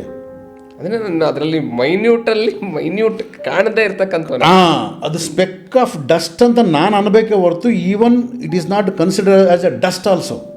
ಅಂದರೆ ಇಲ್ಲಿ ಅರ್ಥ ಆಗೋದೇನಂತ ಅಂದರೆ ಆ ಒಂದು ಹೋಲ್ ಯೂನಿವರ್ಸಲ್ಲಿ ನಾನು ನೋಡಿದಾಗ ಸ್ಪೆಕ್ ಆಫ್ ಒಂದು ಡಾಟ್ಕಿನ ಚಿಕ್ಕವನು ಆ್ಯಕ್ಚುಲಿ ಸೊ ಹಾಗಿರುವಾಗ ನಾನು ನನ್ನ ಅಬ್ಸರ್ವೇಷನ್ನು ನನ್ನಲ್ಲಿ ನಾನು ಹೆಚ್ಚಾಗಿ ನನ್ನ ಬಗ್ಗೆ ತಿಳ್ಕೊಳ್ಳೋದ್ರಲ್ಲೇ ನನ್ನ ಮೇನ್ ಜೀವನ ಅಂಶ ಇರೋದು ಅಂತ ಅನ್ಬೋದು. ಆ್ಯಕ್ಚುಲಿ ಇಲ್ಲಿ ಒಂದು ಪ್ರಶ್ನೆ ಬರುತ್ತೆ, ಸ್ಪೆಕ್ ಆಫ್ ಡಸ್ಟ್ ಆದಾಗ ಮತ್ತು ನಾನೇನು ನಂದೇನಿಲ್ಲ ಓಕೆ. ಈ ಸ್ಪೆಕ್ ಆಫ್ ಡಸ್ಟ್ ಅಂತ ನಾನು ಯಾವ ರೀತಿ ಯಾವಕ್ಕೆ ಕಂಪೇರ್ ಮಾಡ್ಕೊಂಡು ಕರಿತಾ ಇದ್ದೀನಿ ಅಂದರೆ ಅದೆಲ್ಲ ಎಂಟೈರ್ ಯೂನಿವರ್ಸಿಟಿ ಕಂಪೇರ್ ಮಾಡ್ಕೊಂಡಾಗ ನನ್ನ ದೇಹವನ್ನು ಇಟ್ಕೊಂಡಾಗ I am a speck of dust. ನನ್ನ ಬಾಡಿಲಿ ಕಂಪೇರ್ ಮಾಡಿಕೊಂಡಾಗ ಯೂನಿವರ್ಸ್ಗೆ ನನ್ನ ಬಾಡಿ ಕಂಪೇರ್ ಮಾಡಿಕೊಂಡಾಗ I am a speck of dust. ಬಾಡಿನ ಬಿಟ್ಟರೆ I am the universe. That is once I am the universe, I am the whole ಅಂತ ಗೊತ್ತಾಯಿತು ಅಂತಂದರೆ ಇನ್ನು ನಿನಗೇನೂ ಇಲ್ಲ ಇನ್ನು. ಸೊ ಅವಾಗ ಇದು ಲೈಫ್ ಆಟ ಆಗುತ್ತೆ. ನೀನು ಬಿಸ್ನೆಸ್ ಮಾಡ್ತೀಯ ಮಾಡು, ಜಾಬ್ ಮಾಡ್ತೀಯ ಮಾಡು, ಸಂಪಾದಿಸ್ತೀಯ ಅದೆಲ್ಲ ಏನೂ ಇಲ್ಲ, ಬರ್ತಾ ಇರ್ತವೆ ಹೋಗ್ತಾ ಇರ್ತದೆ. ಒಂದು ಆಟದ ಥರ ಆಡ್ತಾ ಇರ್ತೀಯ. ಈಗ ನಾನೇನು ಮಾಡ್ತಾ ಇದ್ದೀನಿ, ಕಂಪ್ಯಾರಿಸನ್ ಇಟ್ಕೊಂಡು ನಾನು ಆಟ ಆಡ್ತಾ ಇದ್ದೀನಿ. ನಾನು ಇವಾಗ ಅಂದರೆ ಲಿಮಿಟ್ ಹರೀಶ್ಗಿಂತ ಜಾಸ್ತಿ ಸಂಪಾದನೆ ಮಾಡಬೇಕು, ನಾನು ಇವ್ರಿಗಿಂತ ದೊಡ್ಡ ಮನೆ ಕಟ್ಟಬೇಕು, ಅವ್ರಿಗಿಂತ ದೊಡ್ಡ ಕಾರು ತೊಗೋಬೇಕು, ನಾನು ಈ ಸಮಾಜದಲ್ಲಿ ಗುರುತಿಸ್ಕೋಬೇಕು, ಅಲ್ಲಿ ಮಾಡ್ಕೋಬೇಕು. ಇಲ್ಲಿ ಕಂಪ್ಯಾರಿಸನ್ ಇದೆ. ಇಲ್ಲಿ ಒನ್ಸ್ ನೀನು ಯಾವುದಕ್ಕೂ ಕಂಪ್ಯಾರಿಸನ್ ಇಲ್ದವನು, ಬಿಕಾಸ್ ಎಂಟೈರ್ ನೀನೇ ಅಂತ ಗೊತ್ತಾದಾಗ ನೀನು ಲೀಲಾ ಆಟ ಆಡೋಕ್ಕೆ ಶುರು ಮಾಡಿಬಿಡ್ತೀವಿ. ದಟ್ಸ್ ಅ ಡಿಫ್ರೆಂಟ್ ಗೇಮ್ ಅಲ್ಲ, ಒಂಥರ ಆಟ. ನೀನು ತಲ್ಲಿನ ಆಗ್ತಿದ್ರಲ್ಲಿ ಮತ್ತೆ ಆಟ ಆಡ್ತೀನಂತ ಅಂದ್ಬಿಟ್ಟು ಆಡಲ್ಲ. ತಲ್ಲಿನ ಮಕ್ಕಳು ಹೆಂಗೆ ಆಟ ಆಡ್ತಾರೆ ಆ ಥರ ಆಟ ಆಡ್ತಾ ಇರ್ತೀವಿ ಎಲ್ಲದರಲ್ಲೂ ಕೂಡ. ಆವಾಗ ನಿನ್ನ ಲಾಭ ಬಂದ್ರೂ ಆಟ, ನಷ್ಟ ಬಂದ್ರೂ ಆಟ, ಕಷ್ಟ ಬಂದ್ರೂ ಆಟ, ಸುಖ ಬಂದ್ರೂ ಆಟ, ಏನೇ ಬಂದ್ರೂ ಕೂಡ ಆಟ. ಯಾಕಂದ್ರೆ ನಿನಗೆ ಗೊತ್ತು ಅದು ಶಾಶ್ವತ ಅಲ್ಲ ಅಂತ. ಈ ದೇಹನೇ ಶಾಶ್ವತ ಅಲ್ಲ ಅಂತಂದಾಗ ಅದೇನು ಶಾಶ್ವತ ಆಗಿರುತ್ತೆ? ಈ ಒಂದು ಆಲೋಚನೆ ನಮಗೆ ಬರೋದೆಲ್ಲಿ ಧ್ಯಾನದಲ್ಲಿ ಬರುತ್ತೆ. ಯಾಕೆಂದರೆ ಅಬ್ಸರ್ವೇಷನ್ ಸ್ಟಾರ್ಟ್ ಮಾಡಿರ್ತೀವ ನಾವು. ಧ್ಯಾನದಲ್ಲಿ ನಾವು ಕೂತ್ಕೊಂಡಾಗ ನನಗೆ ಥರ್ಡ್ ಐ ಓಪನ್ ಆಯಿತು, ಫೋರ್ತ್ ಐ ಓಪನ್ ಆಯಿತು, ಏನು ಬೇಕಾಗಿತ್ತು ತೊಗೊಂಡವ್ರನ್ನ. ಅರ್ಥ ಆಯ್ತಾ? ಅದರಿಂದ ಏನು ಉಪಯೋಗ ಇಲ್ಲ. ಯಾವುದೇ ಓಪನ್ ಆದರೂ ಏನು ತೊಗೊಂಡಿಲ್ಲ. ಬಟ್ ಯಾವುದು ಓಪನ್ ಆಗಬೇಕಾಗಿರೋದು, ನಿನ್ನ ಮೈಂಡ್ ಓಪನ್ ಆಗಬೇಕು. ಅಬ್ಸರ್ವೇಷನ್ ಅನ್ನೋ ಮೈಂಡ್ ಓಪನ್ ಆದಾಗ ರಿಯಲ್ ಆಗಿರ್ತಕ್ಕಂಥ ಲೈಫ್ ಎಸೆನ್ಸ್ ಗೊತ್ತಾಗುತ್ತೆ ನಿನಗೇನು ಅಂತ. ಇದು ಅಬ್ಸರ್ವೇಷನ್ ಅಂದರೆ. ಇದು ಪ್ರಾಕ್ಟೀಸು. ಅಲ್ಲಿ ಪ್ರಾಕ್ಟೀಸ್ ಮಾಡ್ತೀಯಾ, ಇಲ್ಲಿ ಲೈಫ್ಗೆ ಅಡಾಪ್ಟ್ ಮಾಡ್ತೀಯ. ಪೂಜೆಯಲ್ಲಿ ಪ್ರಾಕ್ಟೀಸ್ ಮಾಡ್ತೀಯ, 10 ನಿಮಿಷ ದೇವ್ರ ಮುಂದೆ ಕೂತ್ಕೊಂಡಾಗ ಆ ಒಂದು ಪ್ರೆಸೆಂಟ್ನೆಸ್ನ ಹೋಲ್ ಲೈಫ್ಗೆ ಅಡಾಪ್ಟ್ ಮಾಡ್ತೀಯ. ಪೂಜೆನ ಅಡಾಪ್ಟ್ ಮಾಡು, ಮೆಡಿಟೇಷನ್ನ ಈ ಅಬ್ಸರ್ವೇಷನ್ನ ನಿನ್ನ ಲೈಫಲ್ಲಿ ಅಡಾಪ್ಟ್ ಮಾಡ್ಕೊ. ಅದು ಅಡಾಪ್ಷನ್ ಮಾಡ್ಕೊ, ಇದು ಅಡಾಪ್ಷನ್ ಮಾಡ್ಕೊ. ಅಂದರೆ ಇವಾಗ ನಾವು ಧ್ಯಾನ ಮಾಡಲಿ ಅಥವಾ ಲೈಫಲ್ಲಿ ನಾವು ಸ್ಪಿರಿಚುಯಾಲಿಟಿ ಕಡೆ ಹೋಗ್ತಿದ್ದೀವಿ ಅಂತ ಹೇಳಿದ್ರೆ ನಮ್ಮನ್ನು ನಾವು ಪವರ್ಫುಲ್ ಬೀಯಿಂಗ್ಸು ನಾವು ಮಾಡ್ತಕ್ಕಂಥದ್ದು ತುಂಬ ಇದೆ ಅನ್ನೋದನ್ನ ನಾವು ಅರ್ಥ ಮಾಡ್ಕೋಬೇಕು. Actually there is no powerful, there is no power weak, ಏನಿಲ್ಲ ಹರೀಶ್. ನಾವು ಮತ್ತೆ ಅದನ್ನು ಏನು ಮಾಡ್ತಾಯಿದ್ದೀವಿ, ಈಗ ಬಾಡಿ ಎನರ್ಜೈಸ್ ಆಗುತ್ತೆ, ಏನು ವೈಬ್ರೇಷನ್ ಬಂದ್ಬಿಡುತ್ತೆ, ಆರ ಬರುತ್ತೆ, ನಮಗೆ ಅದಾಗುತ್ತೆ. ಅಲ್ಲ, ಆ ಒಂದು ಆ್ಯಂಗಲಲ್ಲಿ ನಾನು ಹೇಳ್ತಾ ಇಲ್ಲ. ಅಂದರೆ ಒಂದು ಸ್ಪೆಕ್ ಅಂತ ಅಂದಾಗ ನಾನು ಏನೂ ಅಲ್ಲ ಆ್ಯಕ್ಚುಲಿ. ಯಾವುದು ಬಾಡಿಲಿ ಕಂಪೇರ್ ಮಾಡ್ತಾ ಹೋದಾಗ. ಬಟ್ ಅದರ ಆಚೆಗೆ ನಾವು ಆಲೋಚನೆ ಮಾಡ್ತಾ ಹೋದಾಗ I am the whole universe ಅಂತ ಅಂದಾಗ ನಾನು ಅಗಾಧವಾಗಿರ್ತಕ್ಕಂಥವನು ಅನ್ನೋದು ಅಲ್ಲಿ ಗೊತ್ತಾಗ್ತಾ ಹೋಗ್ತಾ. ನಾನು ಸನಾತನ, ಅಗಾಧ ಅಲ್ಲ, ಸನಾತನ ಅಂದ್ರೇನು? ನನಗೆ ಹುಟ್ಟು ಇಲ್ಲ, ಸಾವು ಇಲ್ಲ, ಅನಂತ. ನಾನು ಯಾವತ್ತೂ ಇರ್ತಕ್ಕಂಥವ್ನು ನಾನು. ಯಾವಾಗ ಒಂದು ಸಾರಿ ಈ ನಾಲೆಡ್ಜು ನನ್ನಲ್ಲಿ ಬಲಪಡಿತು ಅಂತಂದಾಗ, ನನಗೆ ಸಾವಿಲ್ಲ ಅಂತಂದಾಗ ನಾನು ಹೆಂಗಿರುತ್ತೆ ಹೇಳ? ಆಟ ಇರುತ್ತೆ ಲೈಫ್. ನಾವು ಅಂದ್ಕೊಳ್ತೀವಿ ಈ ಬಾಡಿ ಹೋಯ್ತು, ಹೋಗಲಿ, ಬೇಕಿದ್ರೆ ಇನ್ನೊಂದು ಬಾಡಿ ತೊಗೊತೀವಿ, ಇಲ್ಲ ಬಾಡಿಲಿ ಇಲ್ದಂಗೆ ಹಂಗೆ ಇರ್ತೀಯ. ಅದ್ರ ಬಗ್ಗೆ ಆಲೋಚನೆ ಮಾಡೋ ಅವಶ್ಯಕತೆ ಏನದರಲ್ಲಿ ಏನಿರಲ್ಲ. ಸೊ ಈ ಆಲೋಚನೆ ನನ್ನಲ್ಲಿ ಪ್ರಾರಂಭ ಆಗಬೇಕು ಅಂತಂದರೆ ಧ್ಯಾನ ಅದು ನನಗೆ ಒಂದು ಪೀಠಿಕೆ.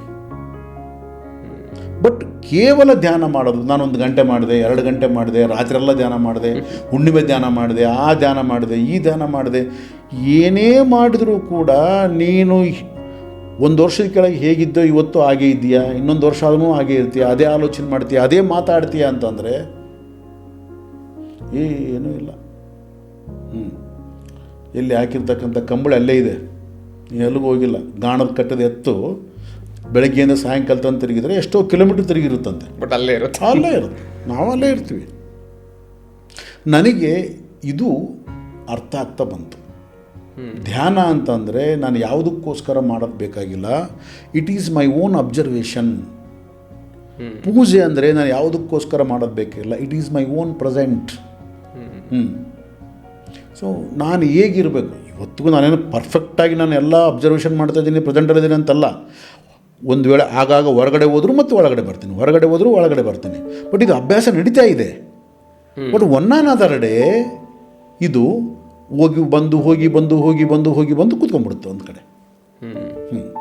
ಸೊ ಆ ಹೋಗಿ ಬಂದು ಕೂತ್ಕೊಳ್ಳೋವರೆಗೂ ವೆಯ್ಟ್ ಮಾಡಲೇಬೇಕು ನಾವು. ಒಂದೊಂದು ಸರಿ ಪ್ರಪಂಚದಲ್ಲಿ ಬಿದ್ದುಬಿಡ್ತೀವಿ, ಪ್ರಪಂಚದಲ್ಲಿ ಬಿದ್ದುಬಿಟ್ಟು ಮರ್ತು ಬಿಡ್ತೀವಿ, ಏನೋ ಮಾತಾಡ್ತೀವಿ, ಏನೋ ಇದು ಮಾಡ್ತೀವಿ, ಮತ್ತೆ ಟಕ್ ಅಂತ ಜ್ಞಾಪಕ ಬರುತ್ತೆ, ವಾಪಸ್ ಬಂದಿರ್ತೀವಿ. ಅವಾಗ ಮತ್ತೆ ಕರೆಕ್ಷನ್ ಮಾಡ್ಕೊತೀವಿ. ಸೊ ಇದು ಹೋಗೋದು ಬರೋದು ಹೋಗೋದು ಬರೋದು ಹೋಗೋದು ಬರೋದು ಇರುತ್ತೆ ಇದು. ಬಟ್ ಹೋಗೋದು ಬರೋದು ಇರುತ್ತೆ ಅನ್ನೋದು ಕೂಡ ಅದರ ಅರಿವು ಇರಬೇಕು ನಮಗೆ ಅದು. ನಾವೇನು ಅಂದ್ಕೊಳ್ತೀವಿ, ಚೆ ಇನ್ನು ಎಂಥ ಕೆಲಸ ಆಗ್ಬಿಡ್ತಪ್ಪ, ಹಿಂಗೆ ಮಾಡಬಾರ್ದಾಯ್ತು, ಹಂಗೆ ಮಾಡಬಾರ್ದಾಯ್ತು, ಹಿಂಗೆ ಮಾತಾಡಬಾರ್ದಾಯ್ತು. ಒಂದೊಂದು ಸಲ ಓವರ್ ಸೈಡಾಗಿ ಆಮೇಲೆ ಮಾತಾಡಿರ್ತೀವಿ ಅಂಥದ್ದು. ಏನೋ ಒಬ್ಬರನ್ನ ಗದರಿಸ್ತೀವೋ, ಇನ್ನೊಬ್ಬರು ಮಾತಾಡ್ತೀವೋ, ಬೈತೀವೋ, ಇನ್ನು ಬೈಸ್ಕೊಳ್ತೀವೋ, ಅವಮಾನ ಮಾಡ್ಕೊಳ್ತೀವೋ. ಅದಕ್ಕೆ ಮಾನ ಅವಮಾನ ಎರಡು ಇದೆ. ಒಂದು ಕಡೆ ನನಗೆ ಎಲ್ಲೋ ಒಂದು ಕಡೆ ನನಗೆ ಮಾನ ಸಿಕ್ಕರೆ ಒಂದು ಕಡೆ ಅವಮಾನ ಸಿಕ್ಕಿರುತ್ತೆ. ಸೊ ಅವಮಾನ ಸಿಕ್ಕಾಗ ನೋವಾಗಿರುತ್ತೆ, ಮಾನಸಿಕವಾಗಿ ಭಾಳ ಖುಷಿಯಾಗಿರುತ್ತೆ, ನಾನು ಎಂಥವನಂತ. ಸೊ ಈ ಬೀಗೋದು ಈ ಕುಗ್ಗೋದು ಎರಡೂ ಇರ್ತವೆ.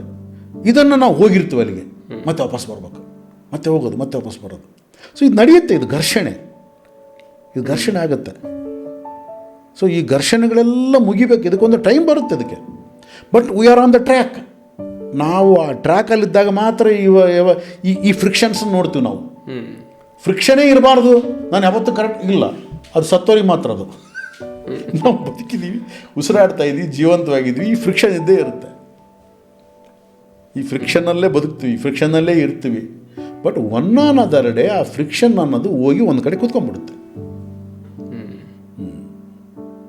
ಸೊ ಆ ಫ್ರಿಕ್ಷನ್ನ ಕಳ್ಕೊಂಡು ಒಂದು ಟ್ರ್ಯಾಕ್ನಲ್ಲಿ ಹೋಗ್ತಕ್ಕಂಥ ಜೀವನದಕ್ಕೋಸ್ಕರ ಇವೆಲ್ಲ ಪ್ರಯತ್ನಗಳು. ಧ್ಯಾನ ಆಗಿರ್ಬೋದು, ಪೂಜೆ ಆಗಿರ್ಬೋದು, ಪುಸ್ತಕ ಪಠನೆ ಆಗಿರ್ಬೋದು, 4 ಒಳ್ಳೆಯ ಮಾತುಗಳಾಗಿರ್ಬೋದು, ನನ್ನನ್ನು ನಾನು ಅಬ್ಸರ್ವ್ ಮಾಡ್ಕೊಳ್ಳೋದಾಗಿರ್ಬೋದು, ನಾನು ಪ್ರೆಸೆಂಟ್ನಲ್ಲಿ ತಂದ್ಕೊಳ್ಳೋದಾಗಿರ್ಬೋದು, ಏನೇ ಆಗಿರ್ಬೋದು, ಈ ಸಂಗೀತ ಆಗಿರ್ಬೋದು, ಸಾಹಿತ್ಯ ಆಗಿರ್ಬೋದು, ಇವೆಲ್ಲವೂ ಕೂಡ ನನ್ನನ್ನು ಒಂದು ಟ್ರ್ಯಾಕಲ್ಲಿ ಇಡೋದಕ್ಕೆ ಇವು ಸಹಕಾರಿ ಆಗ್ತವೆ. ಸಪೋರ್ಟಿಂಗ್ ಸಿಸ್ಟಮ್ ಇವೆಲ್ಲ ತೊಗೋಬೇಕು ನಾವು. ಸಪೋರ್ಟಿಂಗ್ನ ಅದು ಬೇಡ, ಇದು ಬೇಡ, ಅದು ಬೇಡ, ಇದು ಬೇಡ ಅಲ್ಲ, ಎಲ್ಲವೂ ಕೂಡ ಒಂದೇ. ಅದಕ್ಕೆ ಸಂಗೀತ ಸಾಹಿತ್ಯ ಸಮರಂಕೃತೆ, ಸ್ವರರಾಗ ರಸ ತಾಳ ಸಮಭೂಷಿತೆ ತಾಯಿ ಅಂತ ಹೇಳ್ತಾರೆ ಶಾರದಾಂಗಿ. ಸೊ ಅಂದರೆ ಸಂಗೀತ ಸಾಹಿತ್ಯ ಸ್ವರ ರಾಗ ತಾಳ ಎಲ್ಲವನ್ನು ಸಮಭೂಷಣವಾಗಿ ಧರಿಸಿದಂಥ ಮಾತೆ ಅವಳು. ಅದು ಬಿಟ್ಟು ಇದು ಬಿಟ್ಟು ಅದು ಇಲ್ಲ. ಅದು ನಮಗೆ ಹೆಂಗೆ ಕಾಣ್ತಾ ಇದೆ, ಇದು ಬಿಟ್ಟಿದೆ ಅದು ಬಿಟ್ಟಿದೆ ಅದು ಬಿಟ್ಟು ಏನಿಲ್ಲ. ಅದು ಸ್ವಲ್ಪ ನೋಡೋದನ್ನು, ನನ್ನ ದೃಷ್ಟಿ ಸರಿಯಾಗಿದೆ, ಸೃಷ್ಟಿ ಸರಿಯಾಗುತ್ತೆ. ನೋಡೋದನ್ನು ನೋಡೋದನ್ನು ಅಭ್ಯಾಸ ಮಾಡಬೇಕು. ಸೊ ಆ ನೋಡೋದನ್ನು ಅಭ್ಯಾಸ ಮಾಡ್ತಕ್ಕಂಥದ್ದು ಪ್ರಾರಂಭ ಆಗೋದಿಲ್ಲಿದ್ದ ಅಂದರೆ ಧ್ಯಾನದಿಂದ. ಸೊ ಧ್ಯಾನ ಅಂದರೆ ಕೇವಲ 1 ಗಂಟೆನೋ ಅರ್ಧ ಗಂಟೆನೋ ಕೂತ್ಕೊಳ್ಳೋದು ತಮಾಷೆ ಅಲ್ಲ. It's A observation process. ಅವರ ಹೋಲ್ ಲೈಫ್ನ ಅಬ್ಸರ್ವ್ ಮಾಡ್ತಕ್ಕಂಥ ಪ್ರಾಸೆಸ್ ಅದು. ಸೊ ಅದಕ್ಕೊಂದು ಮಹತ್ವವನ್ನು ಕೊಡಬೇಕು. ಅದರದ್ದೇ ಆಗಿರ್ತಕ್ಕಂಥ ಒಂದು ಸ್ಥಾನ ಇದೆ, ಮಾನ ಇದೆ. ಒಂದು ಪೂಜೆ ಭಾವನದಿಂದ ನೋಡಬೇಕಾಗತ್ತೆ.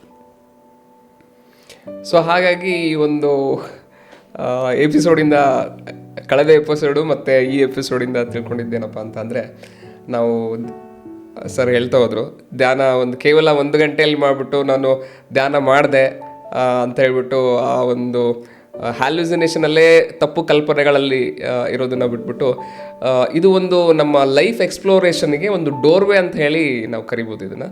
ಸೊ ಇಷ್ಟು ತಿಳ್ಕೊತಾ ಈ ಒಂದು ಎಪಿಸೋಡ್ನ ಇಲ್ಲಿಗೆ ಎಂಡ್ ಮಾಡೋಣ ಅಂತ ಹೇಳಿ ಕೇಳ್ಕೊತಾ ಇದ್ದೀನಿ. ಸೊ ಡೀಪಾಗಿ ಒಂದು ಧ್ಯಾನ ಅಂದರೆ ಏನು, ಧ್ಯಾನ ಯಾವ ಥರ ಧ್ಯಾನ ಮಾಡ್ಬೇಕು ನಾವು, ಮತ್ತು ಧ್ಯಾನಗಳಿಂದ ಆಗ್ತಕ್ಕಂಥ ಅನುಭವಗಳು, ಮತ್ತು ಅದು ನಮ್ಮ ಆಧ್ಯಾತ್ಮಿಕತೆಗೆ ಯಾವ ತರಹ ಒಂದು ಸಹಕಾರಿ ಆಗುತ್ತೆ ಅಂತ ಹೇಳಿ ತಿಳಿಸ್ಕೊಟ್ಟಿದ್ದಕ್ಕೆ ತುಂಬ ಧನ್ಯವಾದಗಳು ಸರ್. Thank you. ಸೊ ಇಲ್ಲಿಗೆ ಈ ಎಪಿಸೋಡ್ನ ಎಂಡ್ ಮಾಡೋಣ. Thank you.